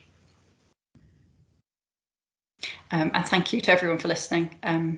Simon, do we hand back to you? Yeah, thanks, Jen. Brilliant. Again, absolutely brilliant. I think there was a comment. They're going to be selling your presentation. It was amazing. Thank you. Yeah. Thank you for having us. Thank you for having me. What can I say? It is. I'm working with a lad at the moment whose biggest trauma last week was we attended the wrong doctor's surgery, which was a massive issue for him. But I reminded him of all the positives that we'd made that week. We'd sorted out his council tax. We'd made we remade the doctor's appointment. He didn't kick off in the doctor's, which was unusual for him. There was so many positives to be had from that. I mean, positive reinforcement is massive. Reminding people that they are doing the right thing is massive for people. So yeah. I absolutely love that co-regulation. I didn't know that word existed until now, but I'm going to be certainly having a look at it later on. Wasn't Jen's presentation just great? Oh, it was the best. Yeah, I can't wait to have another look at that. Amazing. Yeah. Made sense. It did, didn't it? Yeah. Yeah. It massively made sense. And I don't usually say that about someone who uses words that I don't understand, but I understood what she was talking about for the change. Yeah. Really nice. That is one big compliment, Simon. Thank you all. You're going to take that? Yeah, take it, Jen. I'm going to write that on my my gravestone. Made sense. Made sense once, just once, yeah, once, yeah. I mean, that's all you can ask for, isn't it, to make sense? Exactly. Thank you. No, it is hard because there's so much complexity and stuff. It's like, blah. It's all common sense, though, Jen. When we look at it, it's common sense. It's nothing that we wouldn't do with our family, with our friends, with our children. Yeah, no, it's true. So why do we have a different approach to supporting someone else? I mean, basically, we want them to support themselves. So I said it at the beginning, we're Sherpas, we take them on a journey. No, it is interesting. I think it's stuff that's not innate, but I don't know what the right word is, but like just stuff we do. That if you've been exposed to it and you've had that, you don't know you have it, but you benefit from it, from having it. And I was talking with some people, and COVID, I think, has stripped that for lots of us. And so then lots of us are left like, oh, I don't know what this is. Why do I feel this? And because we can't name the things and give label to the things that we've lost, then we're unable to get them back as easily, because it is so just, common sense and that we take for granted. It's when it goes wrong that naming it and actually thinking about what that is, that it becomes really important. And then the absence of that, of naming that properly in the systems we have, that is really evident, isn't it, when we don't attribute it in the right way. 100%. And yeah, I understood it again. So you can put it down on your gravestone. I'll go now, yeah. Twice. Right, I think we're all getting back. Is that right? Is everyone suitably filled up, refueled? had a drink, done the toilet stops, whatever they needed to do. I'm hoping so. Brilliant first session, Jen. That amazing, absolutely amazing. I'll be asking for the copy of that, but I can't pay for it. I'm broke. We've got a great lineup coming up now. Catherine, I love this lady. Danielle Grufford's here. Don't actually know, but I'm sure by the end of this I will do. And Samantha Abram from the Brick, which is local to me, really. Is that Wigan?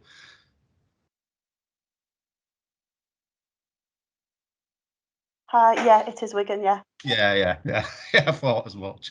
Yeah, so yeah, I can't wait for this, and I'll pass it over to them now. I'm hoping all the IT problems have disappeared. Well, the IT problem is me, and I've handed it over to Ashraf, so there is no longer an IT problem. So yeah, for this next session, I'm Catherine from Mayday Trust, and I'm joined by Danny, who's a PTS coach at Mayday, and Sam, who's a PTS coach at the Brick in Wigan. So in this next session, it's about reconnecting people to their communities and giving them the freedom to lead their own journey based on their strengths and their personal interests. This is really central to the PTS response.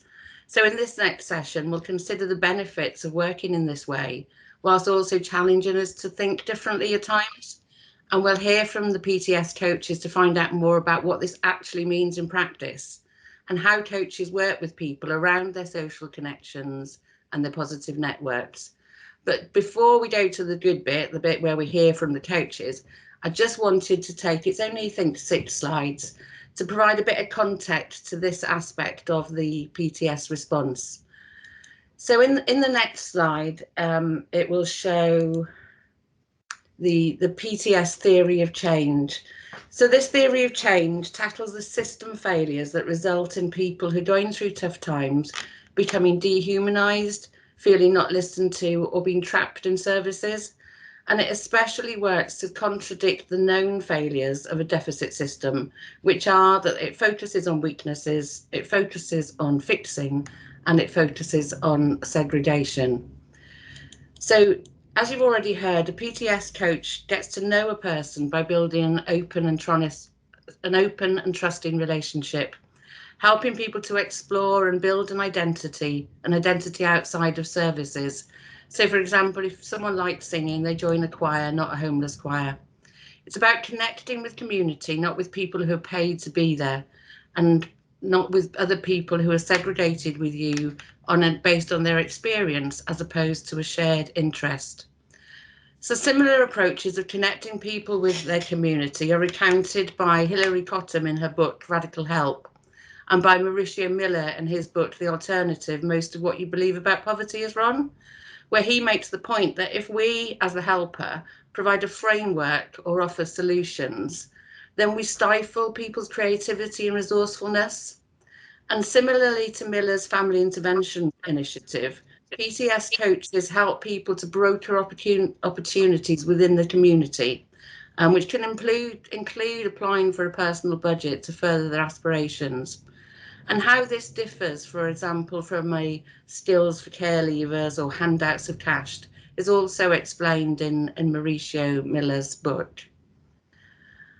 And then the other thing that in the next slide that we'll just show you is the PTS response works with people to measure 8 developmental assets. And using the Developmental Asset Survey, this was developed by the Search Institute and adapted by Mayday with them. This focuses on strengths rather than weaknesses. So we don't ask questions like about reduction in substance use. These are only asked if the person decides to share that as their success and something which they see as having succeeded themselves. Alex mentioned at the beginning wisdom from the street, and in fact I've got the same quote from that as he mentioned earlier.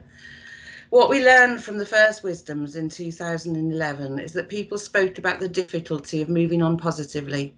They spoke of their experiences of not being validated, and people told us that they felt the aim of services they received was to find out what the problems were and then to set about trying to fix them without understanding that they weren't really ready to give up some things that were helping them cope. So people said that they used drugs, alcohol, and various things as a way to cope with traumatic experiences, or to keep in with their peers, or to forget about their situation, or sometimes just to get through that night. And without finding more positive things to replace those coping strategies, they needed these to get them through.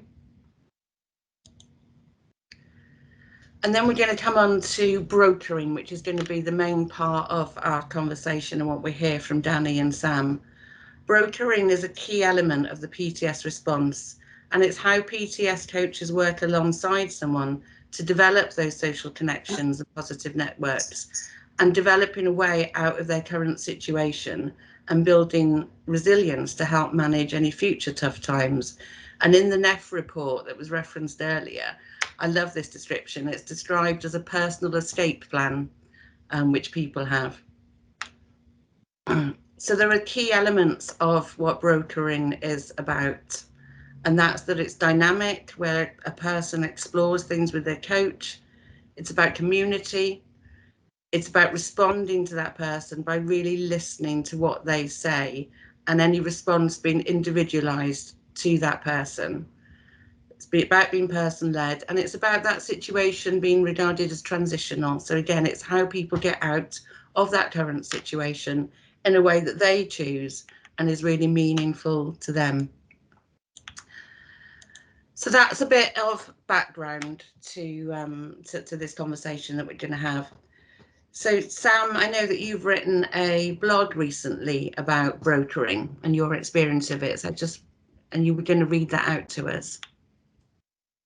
Hi, thank you. Yeah, can everybody hear me all right? I've had to come back on my phone. Yeah, good. So I'll just literally read from the screen my blog so that I don't waffle and go off on tangents.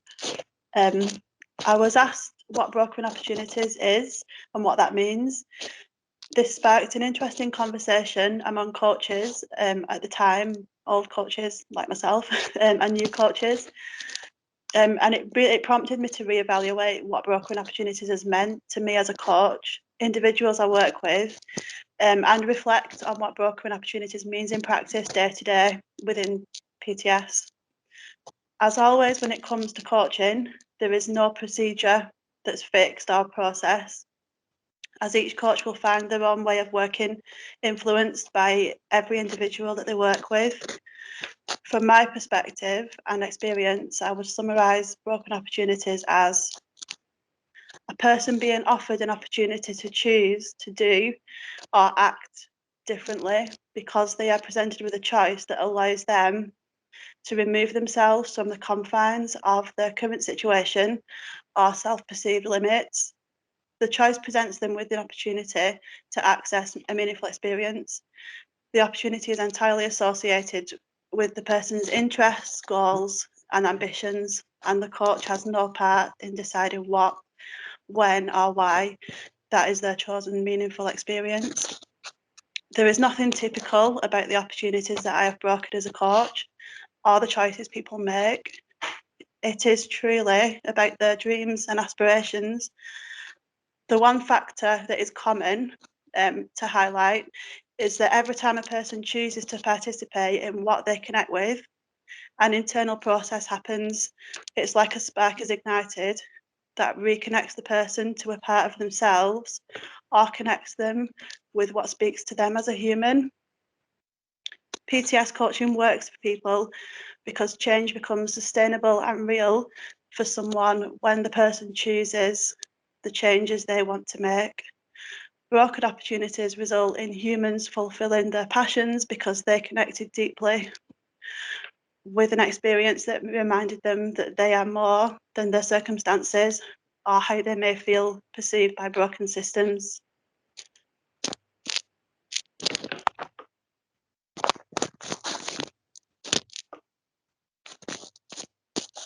Thank you, Sam.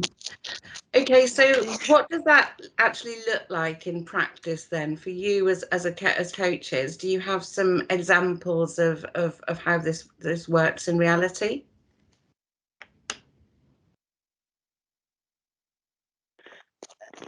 Yeah, so in terms of brokering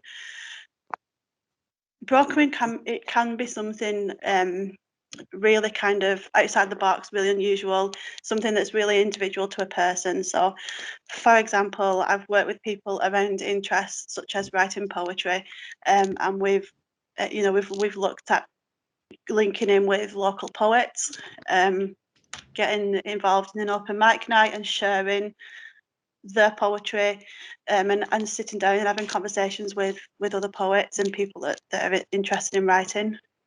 But equally, just as amazing and important is the smaller things as well, which is a lot more often and a lot more day to day.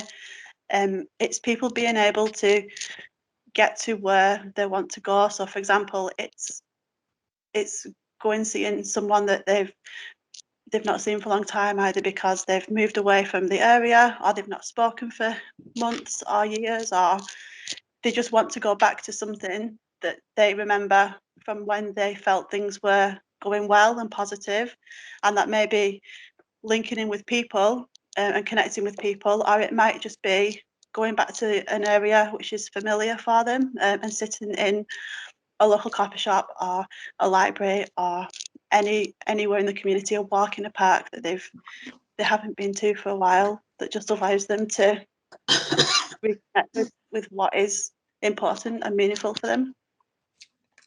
You shared a great example the other day about how you were meeting somebody in a cafe, and that cafe had some kind of music theme based, and you described how meeting in that place, what that led on to, and I wondered if you could just tell us about that again. Yeah, of course. So someone that I was working with, we very first met, so we spoke on the phone and arranged to meet. He didn't know the area where he was staying. He was in temporary accommodation, and he straight away kind of said on the phone that he doesn't really know anywhere. So we just met on the street outside of the hostel that he was staying at the time, and we just went for a walk. And during that first kind of meet and greet, that meeting, he spoke about straight away about his interest and his like real kind of passion for music. He had used to play the guitar and was really kind of into like bands like The Who, things like that. And he'd been to like those big gigs in the 70s and 80s, but hadn't had any experiences around music for over 25 years. And I was aware of a coffee shop which was literally at the other end of the street, like the top of the road from the hostel, which was very much themed around music and kind of like Manchester-based indie band memorabilia was like the walls were covered in the stuff, and it had a jukebox. So we went in, and he loved it. He thought it was a great environment. So that's where we kind of started to meet more regularly for coaching. And then from that, he started to go in his own time. When it wasn't to meet just me, he'd just pop in his own time and started to speak to the owner of the cafe, and found that they both had a real kind of connection over this shared interest for music and the bands and the indie rock type music. And then we was in there one day on a coaching session, and the cafe owner came and told us that he was selling tickets for a evening event where some local bands would be playing, be a music quiz. So he wanted to go, so we got the tickets using his personal budget, and we went along to this music evening. It was quite a small space, which was it was full with about 35, 40 people, and we were sat on a table with about 6 other people who he just interacted with straight away. So then the table became the team for the quiz, and the person that I was with, he literally knew every answer to this music quiz. So because of him, we won the quiz. And then from that, he just continued to attend those music events, and he was given the opportunity to play his guitar as well if he wanted to back up one of the singers, one of the bands. So I spoke about this the other day because it's a really good example of kind of brokering, and then how that can lead to to those connections. So this person, he made friends, and he still goes. He doesn't live in the area anymore. He's been in his own accommodation for over 2 years, but he does still go to where that cafe is, and is still in contact with the owner and people that go there. Brilliant. I love that story. Thank you, Sam. Danny, you've got some kind of different experiences of brokering and personal budgets as well that people can access. And I wondered if you could tell us some of your examples of how that worked. Yeah, sadly they're not as fun. Mine don't involve going to gigs. You lucky thing, Sam. But yeah, I guess from one of the things I wanted to touch on was just for some of the people I work with, they're really quite terrified of either entering or re-entering a system or a service, particularly that might be a hostel or that might be a mental health service. And through deep listening and having conversations, I'm working with a few people that want to come up with their sort of own person-led care package. And I really liked what Simon said earlier about we're like Sherpas.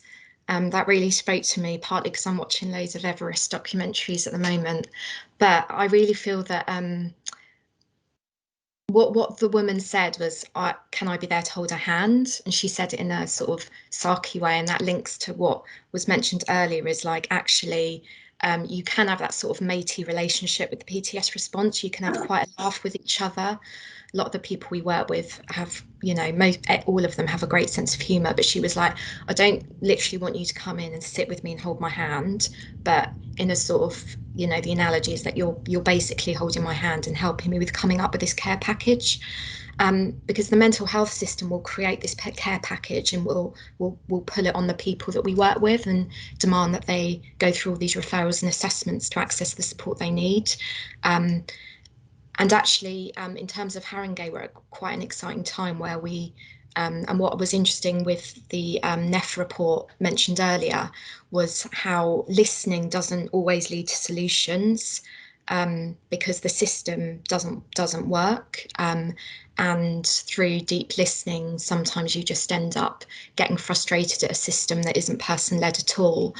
But from my perspective, what listening does do is allow you to begin to talk and explore about solutions outside the system. And for me, that's been a big part of what brokering means. And that's people just simply bringing their strengths and their assets and their deep knowledge of systems, whether that be homelessness, mental health, criminal justice. They've got this really deep knowledge of these systems because they've gone through them, and they understand what doesn't work and they understand what they need to start healing. The people I work with talk a lot about their need to get to a place where they can think about their healing. So for me, brokering has about sharing space with people, and in one example, brokering someone that they admire who's in the mental health sector, to have one-to-ones with them. Obviously PTS coaching, my sessions with them are a part of that, but reaching out to other community spaces, community organisations, places of worship even, if they are from a religious background, to see if we can have more community-led mental health responses. Yeah, so that's sort of my experience of brokering. So you've made some reference there to the challenges within the system, and you are deemed to be system activists. And I know that there's been recent conversations recently as well about the people that you're working with being system activists as well. So what does, in respect to kind of building networks, community solutions and positive networks, how does being a system activist kind of translate for you as a coach? What does that actually mean that you do? That's to either of you. So in terms of working with people as a coach, for me, it's the real world aspect of coaching. So it's, you know, it's one of the key principles that underpins the work that we do, and it's that real world aspect where people coaching is, it starts and it continues to be away from and outside of traditional systems. It starts in the community, real well-being. It's in the community setting. It's where someone lives. It's place of their choice. It's voluntary. So you're already outside of services, which allows you to build that trust and that relationship, which has already kind of been spoken about. So I won't go too much into that. By starting outside services, it just seems to allow someone to take that control and feel like they have that control, and it also minimises that dependency that again has been mentioned about how people kind of become in that revolving door, going round and round in services for all of or most of their lives often. So in terms of working with people, I'd say that, you know, the kind of real world and the balance of power as well, the kind of equal dance between coaches and people. We're just humans. We're two people meeting in a community, doing what other people are doing, whether it's having a walk through a park or walking around town centre, going for a coffee, playing golf, whatever it is. So it kind of allows people to connect more to themselves. And I've had sessions where people have by themselves made a realization, and a quote from what someone once said. It kind of said, I understand what it is now. It's about networks, and it's about me finding a network that I can rely on. And what he meant by that was having people around him that wasn't services, that wasn't support workers, that wasn't drug and alcohol teams and social care and all of that. He meant real people, neighbours, friends, old friends, family, new friends. Thanks, Sam. Did you have anything to add, Danny? Only that one of the interesting things about the PTS pilot in Haringey is it's all because we work with anyone that wants to work with us. We work with a few frontline health and social care workers. Like, we all know that burnout in that profession is at an all-time high, and there's like something ironic about the way that actually some people have access to the PTS response because of the way they've been treated as staff in the system. So I think when we look at systems change, I think early on I used to get really angry and have a go at housing officers. That was literally my job, and I ended up making lots of enemies. And I think that was really important in the person I was coaching feeling heard, because I think for many people in the system, it's very tiring and exhausting. That's what they say to me, for them feeling they're the only person ever getting angry, and then they get labelled as, you know, aggressive and stuff like that. And it's like, well, anyone would get aggressive if they didn't have anywhere to live, you know, come on. But actually, on reflection, and again, it links to the NEF report, which I keep name dropping, but it like actually that sort of holding the space is really, really great for the coaching relationship. But I think it's still an unanswered question, to be honest, about what that does for systems change. I think it is beginning to change attitudes, hearts and minds. I think in Haringey, they're kind of acknowledging that they're not as good at listening to people as they would have hoped. But and they're still driven by the demands of the system. But I actually think that if your role as a PTS coach is just to get really angry at staff in the system, there are also people that are at the behest of a system that simply doesn't work. So I don't think we've completely cracked that approach, and I think it's obviously like dependent on the situation and all kinds of other factors. Yeah, I'd add to that what Danny just said. Like the idea of system change, wider system change, for me, that's the big picture, like the bigger picture of coaching, and that's a collective kind of movement and goal. And you know, the T in PTS is transitional, and the systems change is more than likely going to be a very long transition. And I think that from as a coach, the influencing comes from just staying true to PTS and what we do and what underpins it, the principles, the way that we work with people. And sometimes it is difficult because often when you are working alongside other services, or you're sat in a room in a professionals meeting, I know other coaches have expressed the same. You feel like the only person in the room that's you kind of going against the grain, if you like, and there's a lot of frustrations and a lot of things to become frustrated and get angry about. But it doesn't work to be angry at others and tell them that they're doing things wrong. But equally, people that I work with, they also express a lot of frustration and a lot of anger. And that listening, it comes back to listening again. It's allowing people to express that anger and frustration, and for that to be and feel for them validated, because it is and it's real. I mentioned the other day about I do feel that there's a kind of systemic tradition or habit, which I have in the past when I've been in teaching.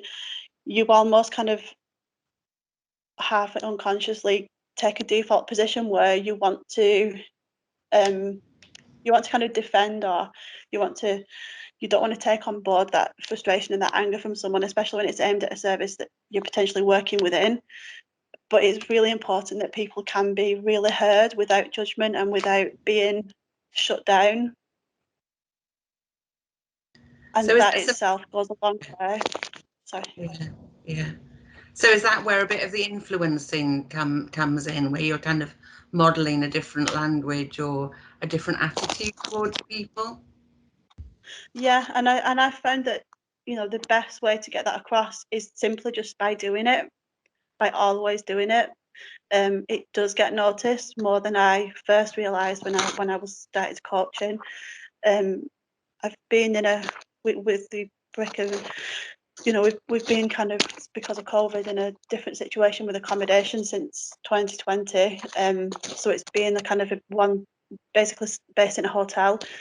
So all emergency accommodation is in a hotel and still is. So we're surrounded, we're all co-working on site with different services. And there's been so many times that I've not said anything. I've just done what I do and speak how I speak. But other people have took it on board, and there's been times when someone's been speaking and they've corrected themselves. So that someone, for example, went to use the word client, and I hadn't said anything. I think I do like get a twitch when I hear the word client, but he said, "Oh yeah, there's a," and then he stopped himself and was like, "There's a person that wants to speak to you." And it's small steps, but those small steps gather momentum.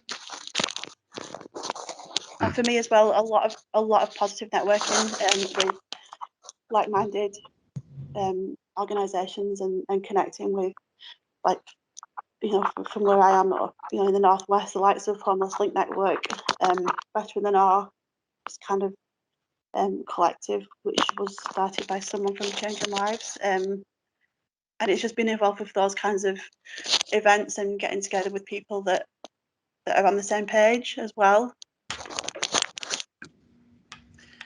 Yeah, there's a bit of stuff in the chat about particularly frontline staff, and I'd agree with what Sam just said. I think sometimes we feel a bit like the language police in meetings with commissioners and stuff, because the language thing is really interesting. But we find sometimes that people stop themselves before they use certain words.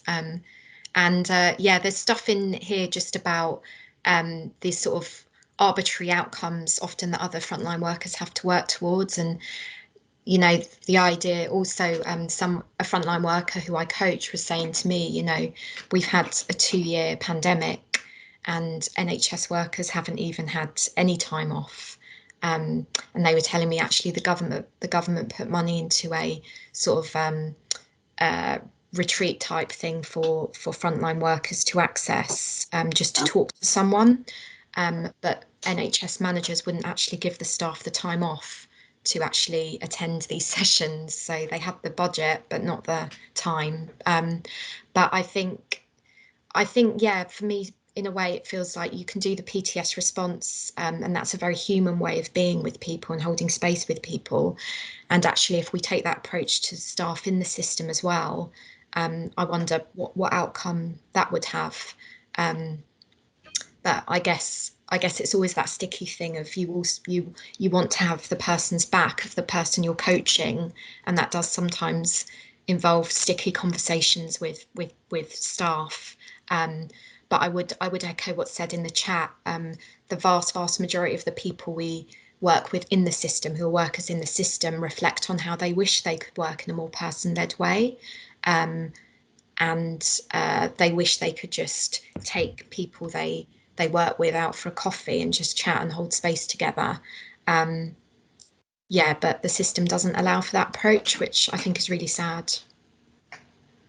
So apart from, you as individuals treating people as humans, responding to people as humans, in order for you to be able to work in a truly person-led way, and to be a PTS coach, what kind of environment or culture or structure do you need within the organisations that you work that allow you or support you to develop or to work in that way?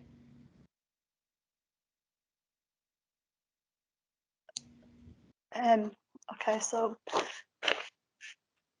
for me, I can honestly, I've been coaching now for 4 years, and I definitely can feel and I've seen a huge benefit for myself working in this way and the PTS approach, because you allow people to take accountability and ownership of their own lives and choices and decisions. There's a lot less of that kind of stress that comes from feeling like you're responsible for everything. Everybody does, everyone decides, everybody doesn't do. But actually, PTS allows you to let that go, which in turn, gives the people that control and power and autonomy over the decisions and choices, and they learn accountability through that.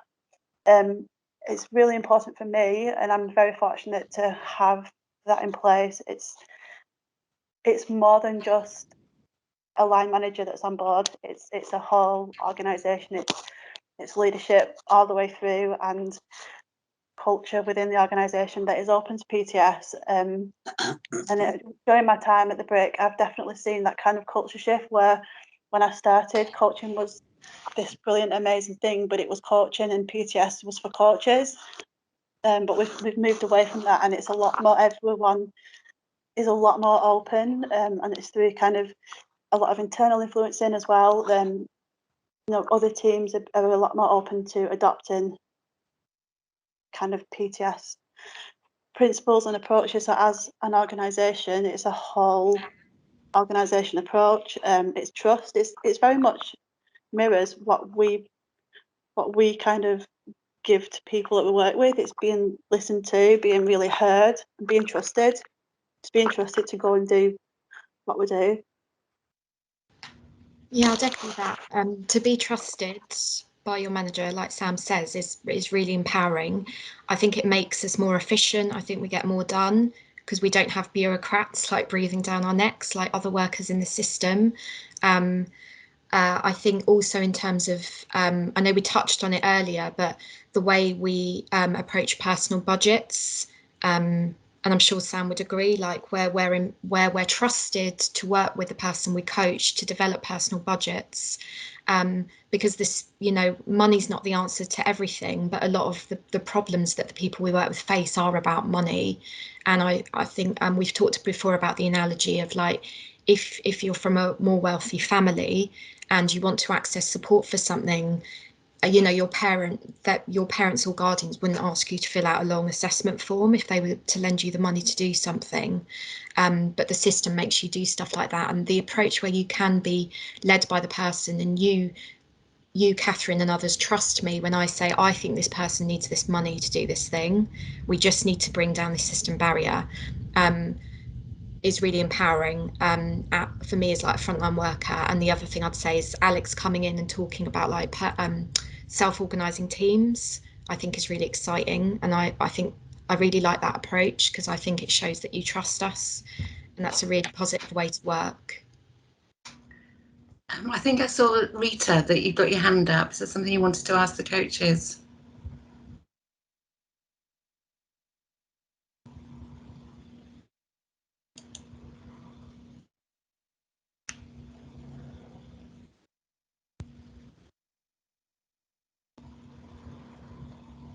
Simon, you've got your hand up whilst perhaps Rita sorts out she's got technical issues. Is there something you wanted to say or Yeah, ask? I work within Housing First, and we have that autonomy to do pretty much whatever we want with our client. Sorry, I'm using that word myself now, with the people that I work with. What I have found though is the likes of the CGL, Ambition, Adaption, doctors' surgeries, buying into the way that we're working now. So we're not time limited. You know, if someone's not going to turn up for an appointment at 2 o'clock, the probation officer isn't going mad. They're giving me a call and saying, are they going to come? No, he's out with me. He's playing football today. Right, I'll rearrange to meet him another day. Instead of breaching them, you know, straight off the bat. Ambition, I mean, when we first started, it was they don't turn up for an appointment, that's it, they're off the programme kind of thing. It's not happening now. They're realising we work in a very different way, and it's their choice. We can't drag them there. So we, you know, it just seems to be working a lot better at the moment, and a lot of people are buying into that. People aren't always going to be 100% reliable. If you're coming from a chaotic background, having an appointment at 11 o'clock in the morning really isn't suitable. If they get there in that day, you know, that's a big tick in the box. So, you know, I'm just saying, I'm seeing a bit of progress where I'm working at the moment, as with other services are sort of buying into, you know, what we're doing. Yeah. Thanks, Simon. Go on. John, you've got your hand up. Yes, it's just to what Simon just said, and also what Sam and Danielle mentioned earlier. I think it's probably the most productive way to go with regard to what you termed as brokering. It's because a lot of people with, say, if you look at homelessness, it's a case of in Jay Levy and his pre-treatment approach, he called it meeting people where they're at, and then that takes away what might be the overwhelming aspect of meeting in the rigidity and the structure of an office. So you can meet them where they're at, such as a cafe or something, and then that should be more relaxed to encourage people to engage and to use a common language and find out what interests and issues are.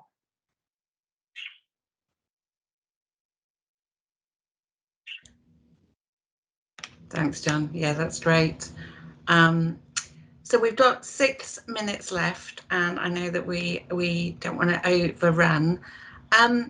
There is sometimes, I don't know if you can call it a myth or an urban myth, there are sometimes a myth that as coaches, what you do with people is deliberately avoid anything within the system or other services within the system.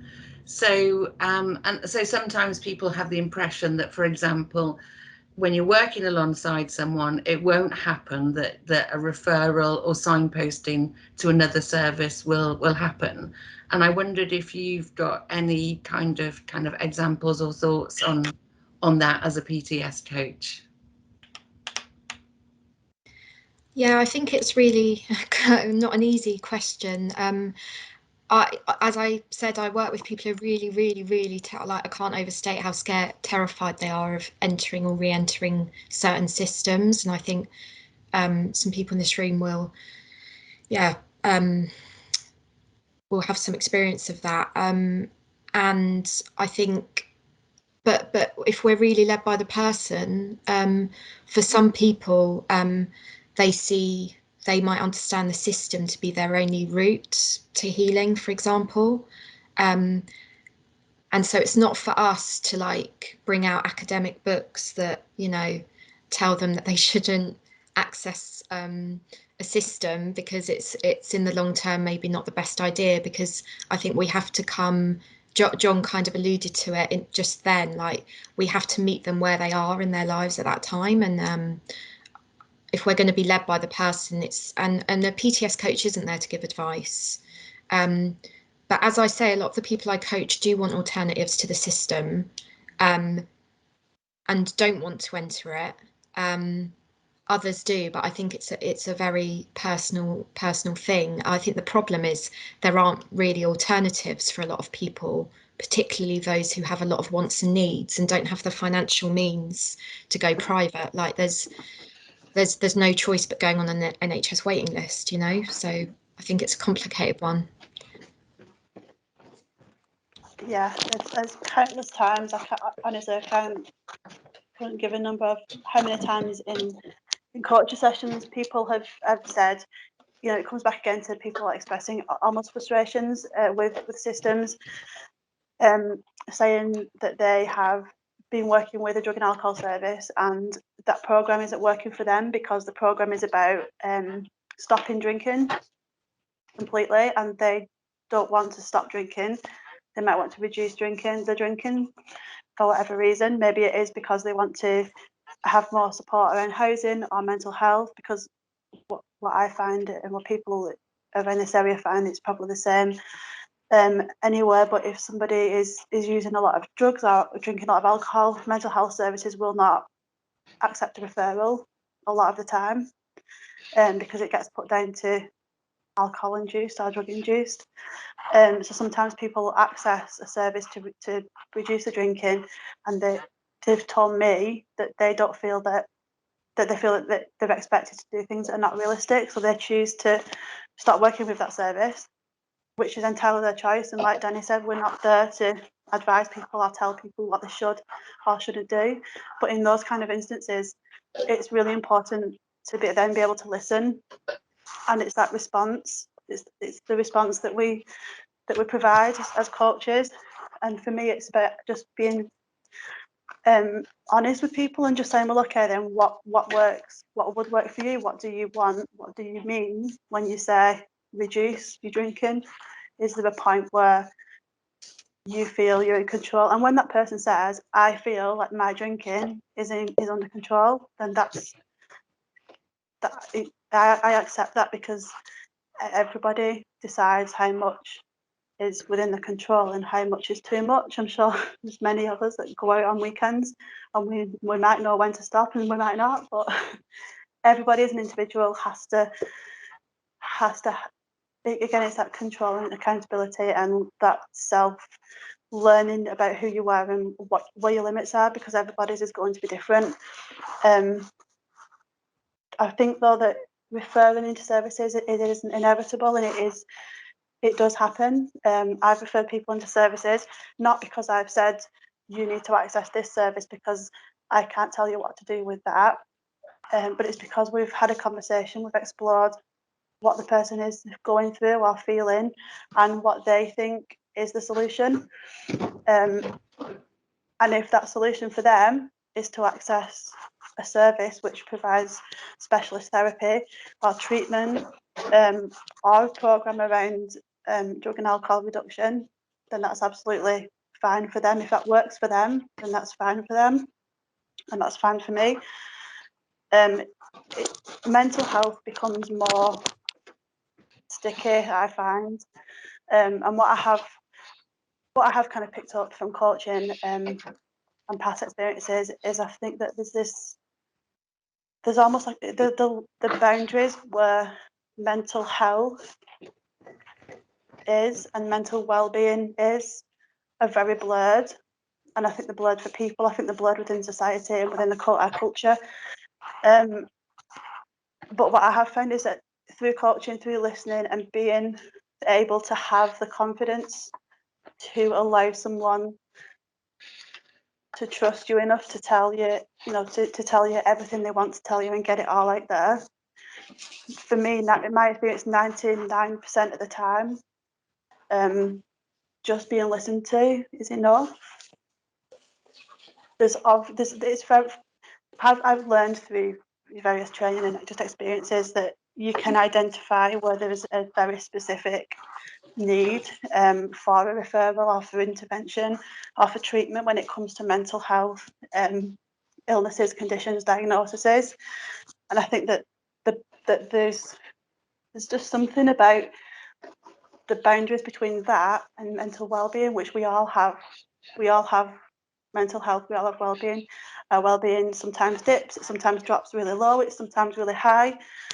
And again, coaching is that empowering people to become accountable for their own choices, actions, and as well to look after themselves. And I guess part of the bigger picture of coaching and PTS is that communities become more connected, and with that, well-being will increase and people can build networks. Like if I have people that I can go and talk to, I have people I can go and cry to, and if you haven't got that, then where do you go? But I find a lot of the time it's those relationships, those networks that are missing and that is impacting on that person's well-being. Thank you, Sam. I'm going to stop there because otherwise I could listen to you two all day, but we have run out of time now. So thank you both, and thanks to everybody in the chat and those that asked questions or made comments. I'm going to hand back now to Simon, who's going to hand over for the next session, I think.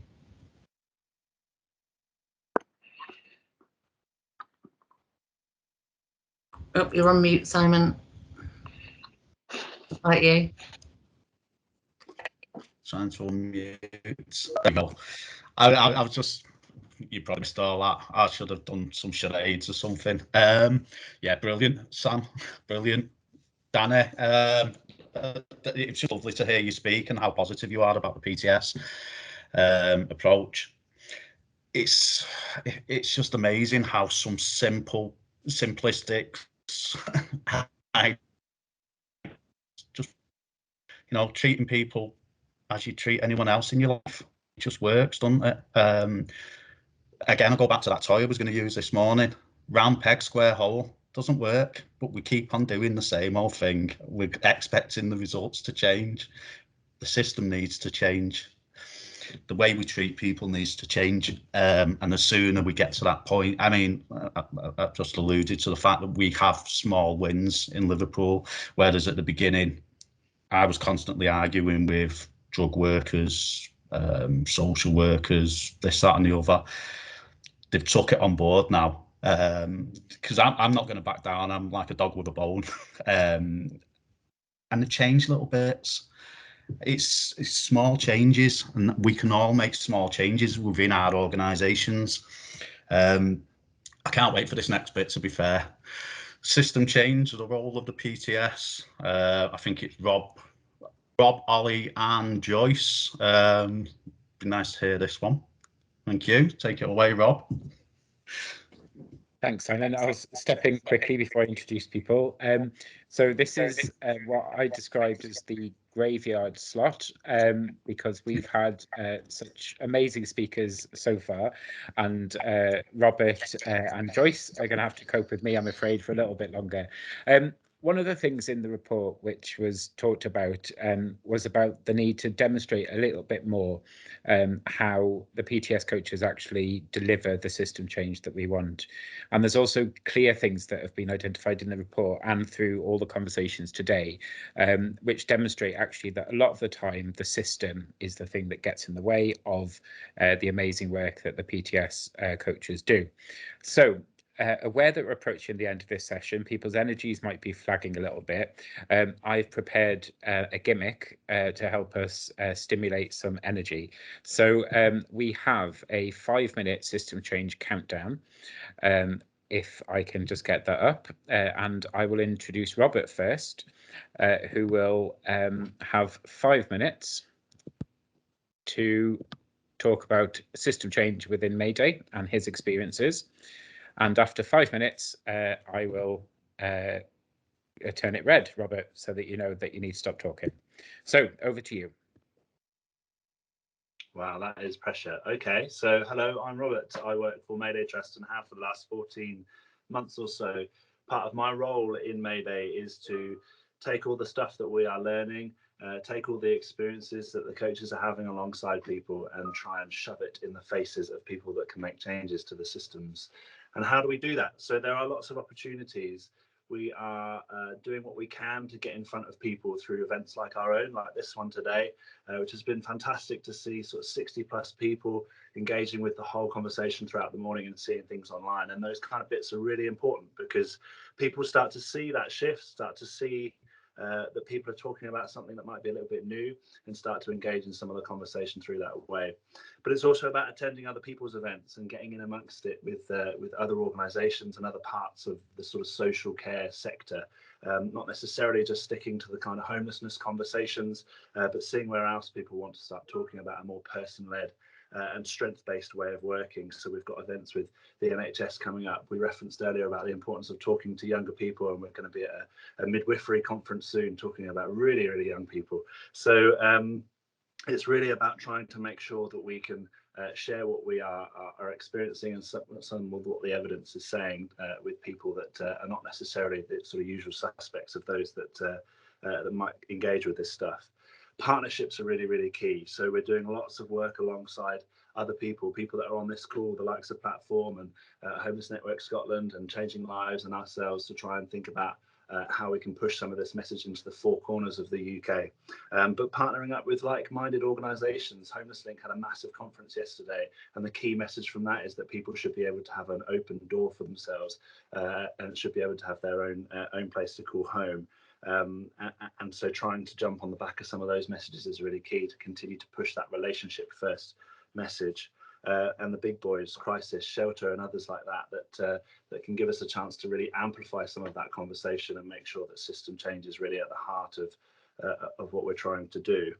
And then influencing from within, trying to make sure that not only are our PTS coaches out there in communities working alongside people going through tough times, but sharing those experiences from within those contracted areas. So we're doing pieces in Northampton, we're doing pieces in North London, soon to be in Central London as well. And just making sure that not only are we having an impact in people's lives, as we've demonstrated throughout this morning, that's really important and is having the impact that we would like to see, but making sure that we're holding up that alternative as an opportunity to show commissioners, funders, CCGs, whoever it might be, that we don't have to keep doing the same old thing and expect different results. We can work in an alternative way. We can show that if you put relationships at the front of the conversation and you listen to people, then we can do something a bit different. So it's really about looking at ourselves as individuals. What influence can we have in that wider conversation? Maybe people on this call have opportunities to speak at conferences and get each other invited along to these kinds of things. And then making sure that we look within our own organisations as well as about how we can share that influence. There are tons of resources to support this work. We're doing a whole programme of strategic advice for organisations that are interested in doing something a bit different, local authorities that are interested in doing a little bit different, system reflect training that help people really start to reflect on the systems that they are a part of. So there are lots of resources that are available through the New System Alliance that people can get involved in, and hopefully we will start to see that system change. But it's a slow program. It's a slow progress, sorry. These things take time. It's a generational shift to move into a space where we can truly listen to people and truly respond in a way that we would expect to see for ourselves. So hopefully people have the patience to bear with us and keep going with us. So get yourselves out there, keep talking to us, keep emailing and sharing some of your experiences, and we can make sure we're putting them in the right platforms, in the right spaces. And I think the screen hasn't turned red yet, so I've managed to smash it in under 5 minutes. You have, well done, Robert. Great, and I think one of the things we talked about yesterday when we were planning this is that actually a lot of what Robert's talked about is the kind of much wider system change. I now know what Joyce is going to be talking about. Joyce is from Foursquare. Joyce will be talking about the experiences of actually implementing coaches and the difference that's made for people on the ground. So Joyce, I'm ready to bring you in if you're here.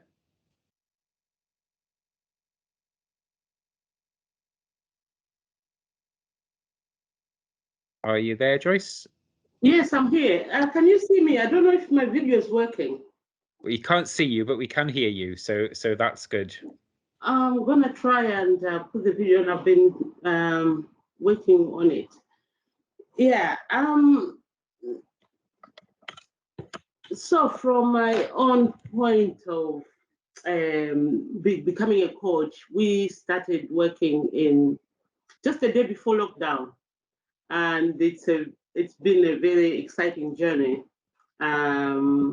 Learning about PTS itself and applying it in the system, and really trying to find a space for PTS in Scotland. So we are paired with another organization. And looking back to how I used to work, I don't think I can go back to where I was before PTS. And the experience of being a coach has not only enriched the people I work with, but also myself as a human being. So, as I said, that we started with in lockdown. So we have been doing a lot of coaching online, and it was surprising to know that most people were comfortable with just doing telephone coaching and taking from there, building relationships and asking people how, to set their own agenda, really. I know most of the PTS work has been covered in the previous events today. But for me, the main point was about power dynamics, giving the people I'm working with the power to determine their own agenda, and realizing that, not one size fits all.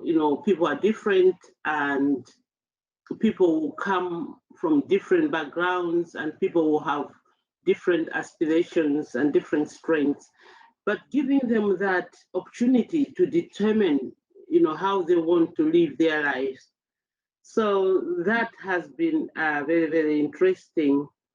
And in terms of the work done internally in the organization, we've seen there's been some changes, some changes in language especially, and us as PTS coaches becoming almost like militant. Says, no, I mean, why do we want to call people clients? Why do we want people, labels, kind of challenging people to start reflecting on how they work with others. It's been a difficult period because of COVID, so we haven't been, I can't really say how much change we've done externally, but just raising the point of saying, okay, this is a new way of changing. It's not really a new way of changing things. It's things that we already know, as others have mentioned. I want to be treated as a human being. I don't want to be called Joyce the African, because when you call me Joyce the African, you attach all the connotation you see on TV about Africa. I want to be known as a human being. I've got my own hopes, I've got my own aspirations. And that's the work really that we do with people. And looking also at the system itself, and it's sad that the system itself that wants to help people, it's the main barrier to people progressing. So that's one of the things that I've discovered, that whether we're talking about how organizations are funded, are working towards outcomes, really fighting, or we need to reach this outcome, we need to reach this outcome, in the way, forgetting the person in the middle of all this, the person we are really trying to help or support so that they can have successful transition. We've become embodied with fighting against this fund or fighting against each other, working in silos, So it's been, people thought it was just a matter of you meet somebody, you go for a coffee, hi, and you go. It's a really, really challenging job to be a PTS coach, because you are moving from the tradition whereby there are structures there, and now we are saying, okay, let's break down those barriers and let's give people the freedom. And as workers, we're human beings, like, oh my God, how do we give the power away, you know? But it's easy when you start understanding why that needs to be done. So probably if we look at ourselves and really reflect on how our organizations are built, and really how are we commissioned, how are we, how the push for outcomes really impacts on the people we work with, and how we use labels, how, you know, there's so many aspects of the sector itself that needs to have a sit down and think on how we can move this on. So systems change can happen if people are willing to. And this is not something that just coaches can do on their own. It needs a whole organizational change. It needs from senior management, the boards, to the lowest of us on the ground to work together and look at the impact we're making on people's lives, and also trying to break down those silos that we've created ourselves and just work together. I'll leave it at that, if that's okay, Simon, because I can go on and on and on for the whole day about PTS and systems change. Thank you. Great, thank you, Joyce. That was brilliant, and I think there's a lot of things we can learn from that. Is there quite a bad echo with me? Yeah, bear with. Is that any better? Yeah, I don't know what happened there. So my 5 minutes then. Apologies, Robert, I gave one of your minutes to Joyce because I was really enjoying what she was saying. So, but thank you, Joyce, that was brilliant. So for me, platforms engaging in lots of different ways of changing the system at the moment. And I know in the final session, Ewan's going to share some of those. So for me, I'm just here to talk about how implementing the PTS response in some areas of platform have started to make a really big difference and started to influence really wider system change. So the first disclaimer is we're not perfect. We didn't get everything right, and we're going to make mistakes as we go along this journey of change. And I think that's the main thing, really. One of the main things he wanted to share is people will make mistakes, and having an alliance where people can get together and share things they tried and maybe didn't get quite right is really important. And the other thing is that we can't challenge anything unless we're willing to challenge ourselves either. So for me, there's three key areas that I'd like to share some of our successes, I suppose, of internal system change. The first one was around recruitment. So one of the big things that appealed to me about the PTS response in terms of how Mayday have delivered it was the idea of system activists. So we've seen so many of them today on the call, people who are trying to find a different way of working with people. And that, however, sometimes or often will need a different way of recruiting. There was a lot of how to do that in Mayday's work around asking very different sort of interview questions, really trying to get to the heart of what makes people tick. But we also wanted to make sure we reached out differently. So, for example, we tried short telephone interviews. In some cases, if a job application had come from a sector maybe that hadn't traditionally done support work, the job application might not have quite been 100% in the same way that, say, a traditional support worker might have filled one in. So we did short telephone interviews, almost as a streaming process. And as a result, we got people to be coaches who might not have come through the traditional recruitment approach.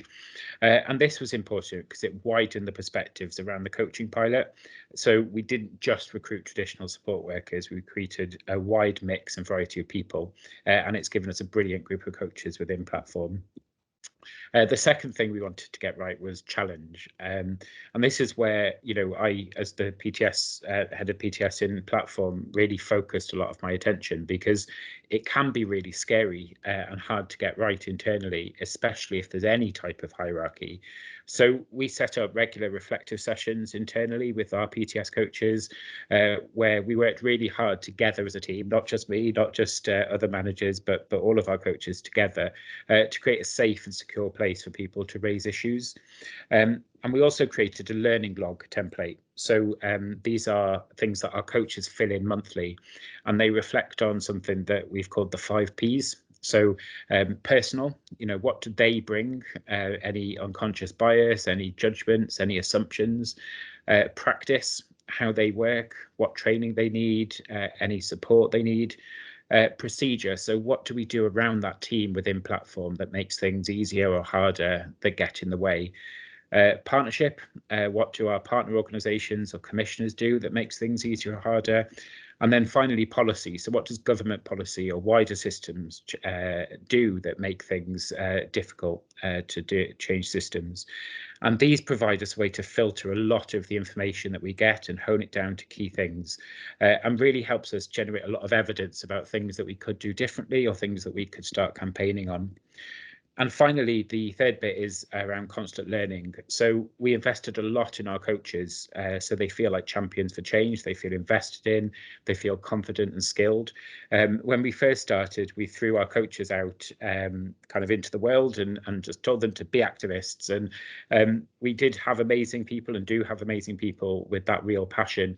But I was surprised, I shouldn't have been, when they came back and said they wanted more confidence in doing that job. So we invested that time, invested that training to help them be even more skilled, or to have confidence in using their skills around building relationships.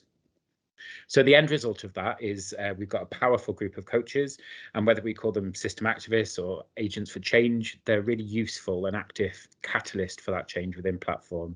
They can try new things, they can explore different ways of working, all held under that set of PTS principles that guide the journey for change.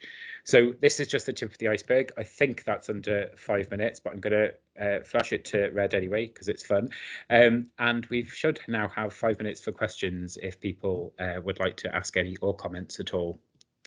So I'm just going to stop sharing that and then come back to the meeting. There we go. Are there any questions or comments at this stage? Someone's got John. Yeah, I think one of the issues with systems and changing them is one of the blocks to it is overcoming the fatalistic attitudes that people have, in that they think that it's always been that way and it always will. And it's impossible to change. And so what we try to do is try to explain the effect that systems have on people, and then to overcome that fatalistic attitude, to try and get over the message that systems are made by people, by politicians and government, and they're not rigid and set in stone. Because of that, they can be redesigned and changed to accommodate everyone and to stop these issues arising in the beginning. And the challenge in doing that is to actually try and get that punch over to change systems and build public and political will and the impetus to actually change them, so no one is being bypassed and falling through any gaps within systems. Great, thanks, John. I think just before we respond to that, I think Susie had a question as well.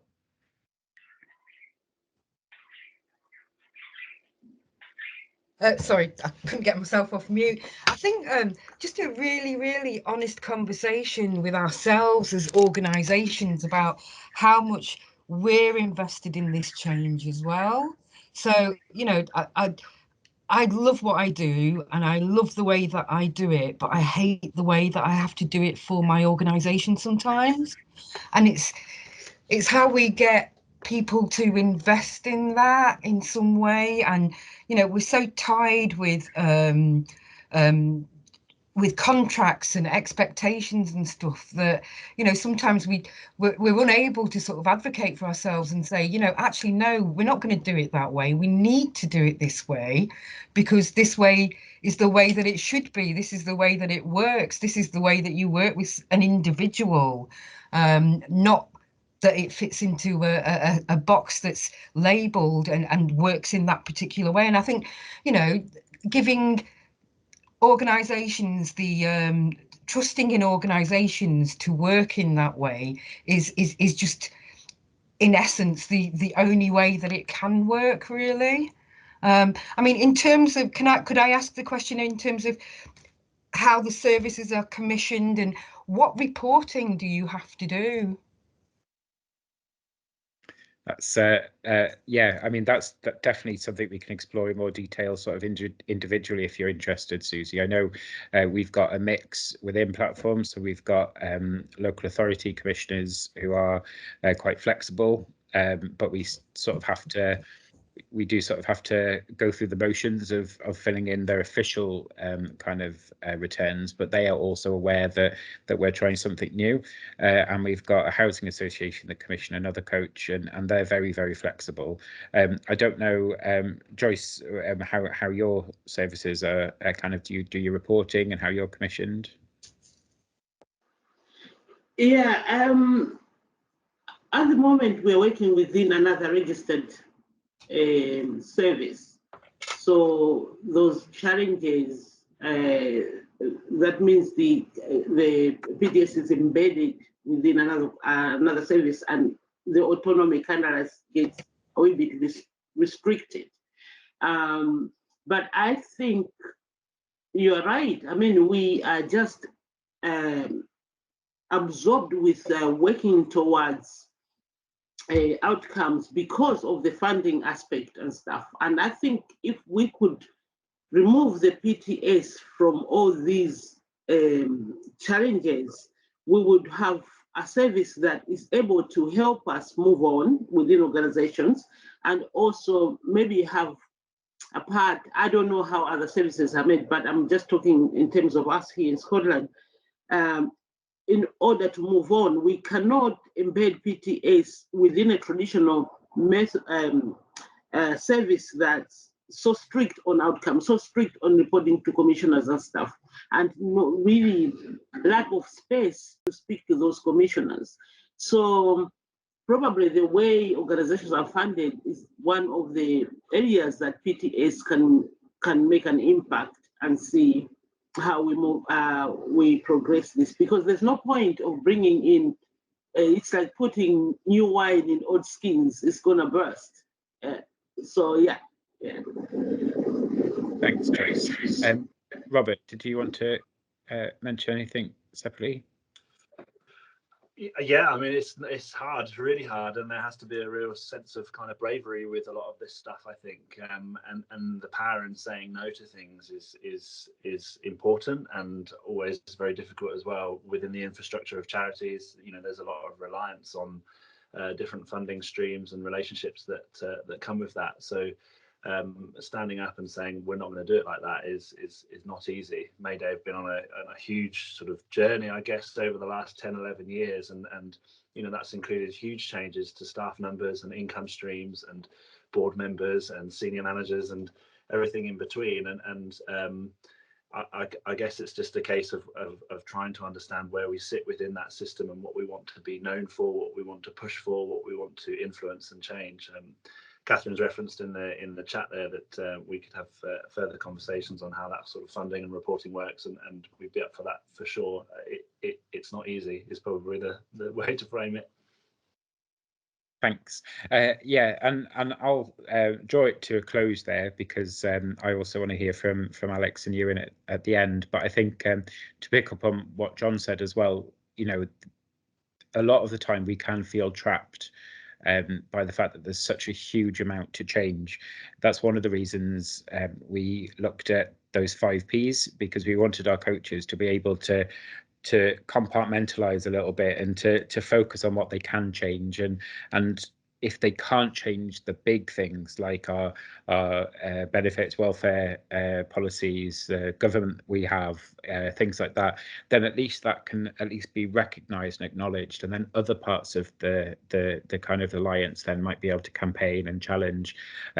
You know, and I think that's probably where the roots of this alliance have come, is that getting a group of like-minded people around the table who can support each other as we're trying to make those changes. So yeah, thank you everyone for your participation then in that whistle stop 5-minute tour, and then yeah, pass over to Simon to bring in the final session.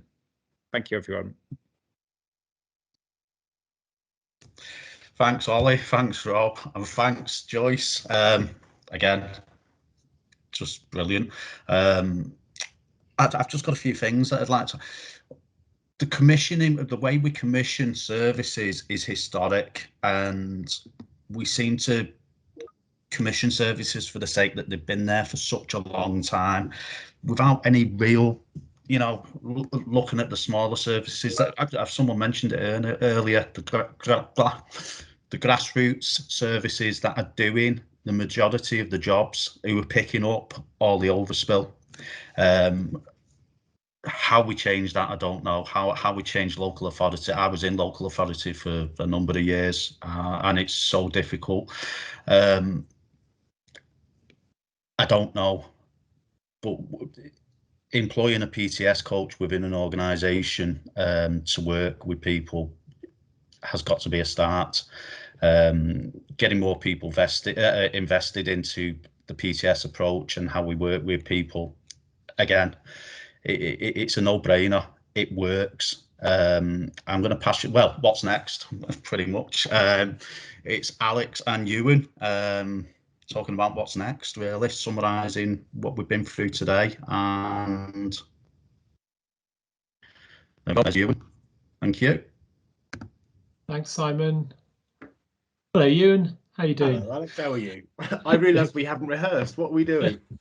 No, well, that's always best, isn't it? So I've got a few. I've been trying to gather together a few themes from the day, which I can say a little bit about, if you like. And I think we wanted to talk, didn't we, about sort of what's next, and also make this an opportunity to hear from people here who've stayed with us till to the bitter end. So thank you. It's been we've packed a lot in this morning, and it's felt like people have stayed really engaged.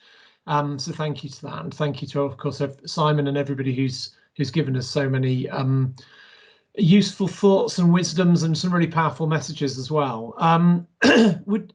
Shall I start with a few of the themes, Ewan, and then kind of then hand over to you for your reflections? So, I mean, there's one of the themes of today has been there's been so much variety about the way that people work, which makes it hard to sum up. But I want to sort of start with Simon's opening comments, really, where the theme was these events and actually these services weren't my choice, but I'm seen as the risk by these services, and still years and years later seen as the risk. And then also, Simon, you said sort of a bit after that having gone back to look at what kind of support was out there 30 years after you were using it, not very much changed. And that shows that, you know, there's a real urgency about this. Or should be a real urgency about this. It's really important that we get more ambitious and move faster than we are. So those are some of the challenges, but we're a strengths-based sort of bunch of people here in this session, so it also feels like there's lots to celebrate here as well. So Betty expertly sort of outlined for us that the NEF findings show that you can work in this much more radical way, and that it can really work for people, and it can create the kinds of change that people want, and that allows people to take charge of their own lives. And we talked a lot in the session with Jen and colleagues, but I think throughout the day about how it's all about relationships, and it's about finding ways to enable people to form relationships which work for them on their terms, which feel human, and that's as important for the people that coaches work for as it is for the coaches themselves. Again, as Simon said at one point, this is, in some ways, this is common sense. If we're doing this in our own lives, it feels natural, but if we try and do it in services, it feels difficult. And part of that is because when you start working with lots of people within an organization, you create power differentials, and that sort of boxes us into working in ways which feel very different.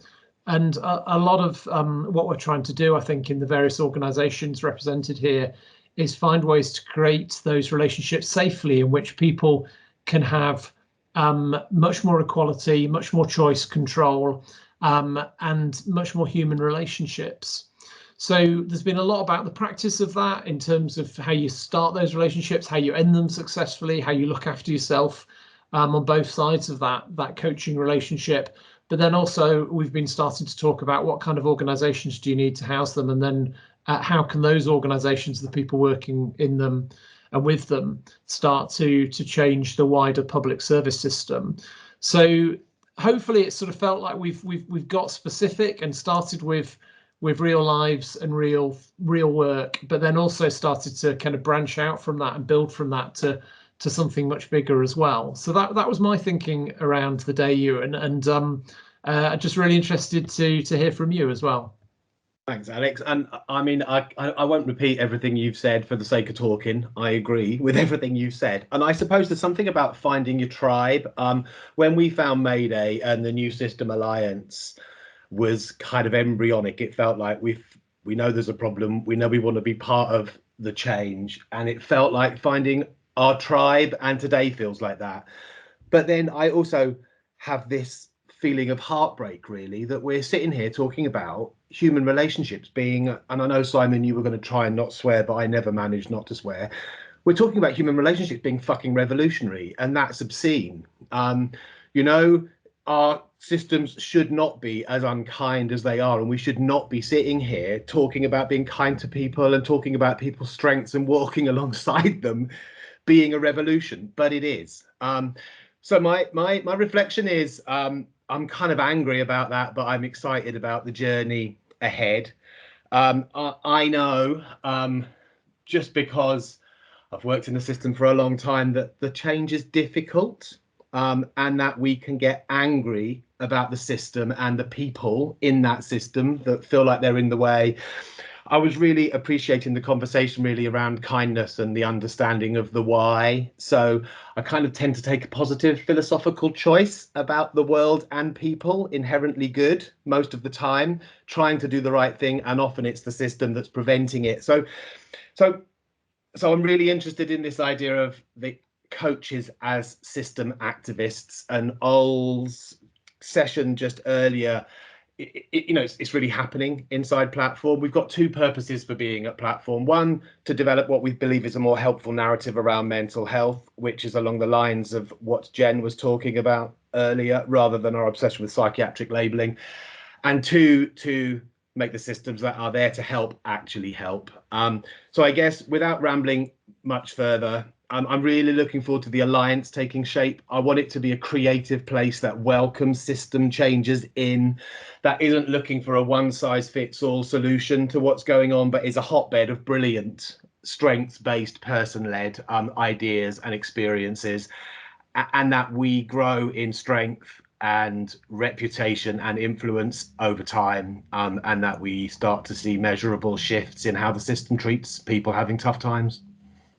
I'll stop there. Thanks, Ewan. Really, as Angela says, amazing honesty, which, yeah, and again, that's something that sometimes organisations sort of struggle with, is being honest about some of this, and putting it in plain Anglo-Saxon English. So let's do a bit more of that. And one of the things we were keen in this session that we didn't do is just say, this is the next best thing, the new big thing. It's all brilliant. It's all perfect. And kind of be zealous about that. We wanted to try and give people a balanced picture about what it can achieve, how difficult it is, and what we've still got left to do. And we're all, I think, feeling like we're on a journey here. We'd like that to be a journey that involves more people, as Ewan said. So it would be really good to hear from people. Feel free to put in the chat, or just stick your hands up, or jump in. What would make the Alliance useful to you? We met as the three organisations this week, and talked a bit about some of the things we're going to change. So we're going to try and tell a clearer story about this Somebody earlier said, it may have been Sarah, but apologies if not, said it's a three-pronged approach. It's working with individuals and creating radical change there. It's radical change in organisations, and then it's radical change in the wider system.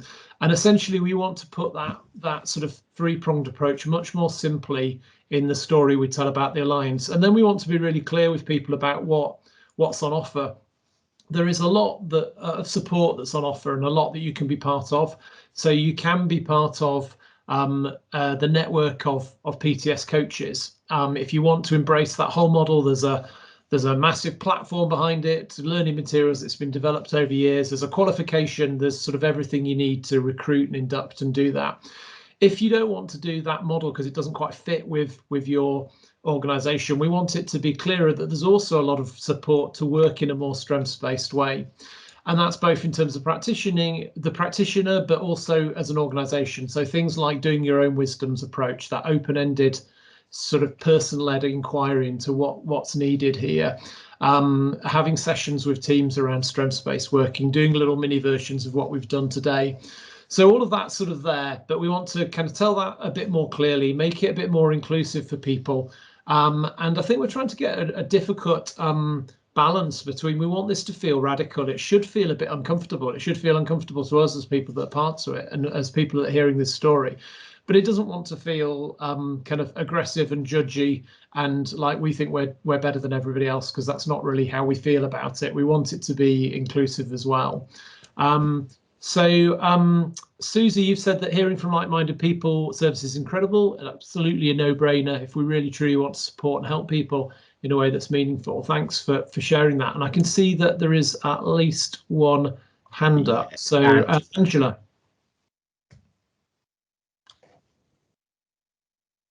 You may still be on mute, Angela. I've just taken it off. Thank you there very you go. much. Yay. Thank you very much, Alice. I want to give a shout out and an acknowledgement to an introduction about PTS that I heard at Homeless Link a few weeks ago, and I've prioritised the time today to really, because I was curious. I'm also frustrated and I'm angry. I've been in the sector now for 4 decades and I feel as though I'm on a Ferris wheel. However, I have this kind of strength and passion to maintain my authenticity. And I think I'd like to ask 2 questions, or perhaps a challenge for Mayday and the Alliance. I really do understand the need to be inclusive and to work in a measured and inclusive way. But I'm complaining that I've been waiting for change for 4 decades. Can we please have more vigour and pace? And can I also strongly encourage that these conversations are being had with not just system thinkers, but change makers, the decision makers, the commissioners, the people who hold the power, the resources and the money. And I'm very happy to not just be part of this conversation, but to come and share some insights with the Mayday team. In terms of my journey, I'm from a migrant family and my trauma started in childhood when I moved 8 times before the age of 5. It was no wonder that my parents shipped us back home. And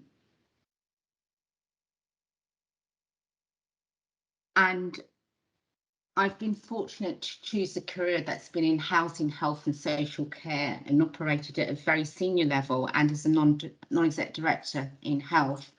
And I know that mindsets tend to join together with a let's just carry on doing what we've always done, but pile on more bureaucracy.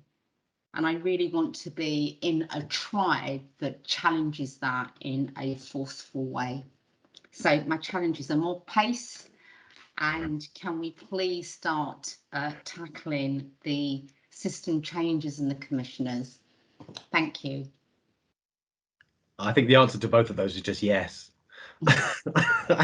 I think the big, sorry, can I jump in, Alex? Is that okay? The vigor and pace stuff is really interesting because change is also terrifying for people, and we're finding that in our organisation, because we're applying these principles to ourselves first before we're expecting everybody else to. I think we've got to walk the talk before we start expecting everybody else to walk alongside us. And a lot of the things we're trying to change are the result of protection and responses against anxiety. I think a lot of the barriers in the system are around defenses against anxiety because it's a difficult and scary place to be. So there's something about finding the right pace and the right level of determination and not wavering from that, but also not damaging and bruising and hurting the people working in the system while you're trying to change it. So that's kind of some of the learning that we've got. And I guess our approach to influence kind of politician and kind of government official level in terms of national policy will be different, and there'll be different opportunities because everything we do in Wales is devolved to Wales. So we have our own housing legislation, our own mental health legislation, our own housing strategy. And so I think one of the brilliant things about coming together as a UK alliance is we can all learn from each other's different experiences of the different policy directions and work together to see where better levers for influence and change are at all levels within the system. So yes to both of your questions. Yeah, I'd agree with that. Thanks, Ewan and Angela. I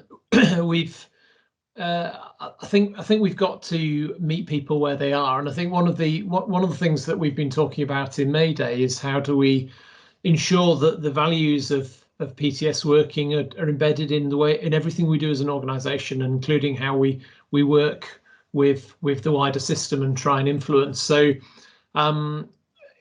again, it's a really difficult balance because we want to set out a vision for a world that looks very different, but I think we haven't always given, or people haven't always felt that we've given them clear enough steps in how to take there. You heard earlier that sort of Mayday as an organisation did something quite unusual. It took this giant leap. Not every organisation is able or willing to do that, and so there have been one or two that have done that, but actually finding ways that people can take steps towards something that looks very different without watering down that radicalism feels like that's a real challenge. And so again, some of it comes back to how do we get that and keep that energy up, particularly for people that feel like they've been doing this for 30-40 years. They're not in a way that none of this is new, but without kind of terrifying them so much that they freeze in the headlights and don't do anything. I'm encouraged that there are many more people talking about this than they used to, and hopefully we can continue to grow the alliance and, as I say, get much more clear about what that means being part of this alliance. What actually do people want to do? And I think that's one of the questions I'm interested in is what do people want to do? And you may want to sort of think about that and come back to us after the session with what would you want your contribution to be, as well as what would you be looking for from this alliance to help us all kind of maintain that energy and that sense of pace. Thank you very much. Thanks, Angela. Did anybody else? I can't see anybody else with a hand up, so we are getting towards. I think people are hungry.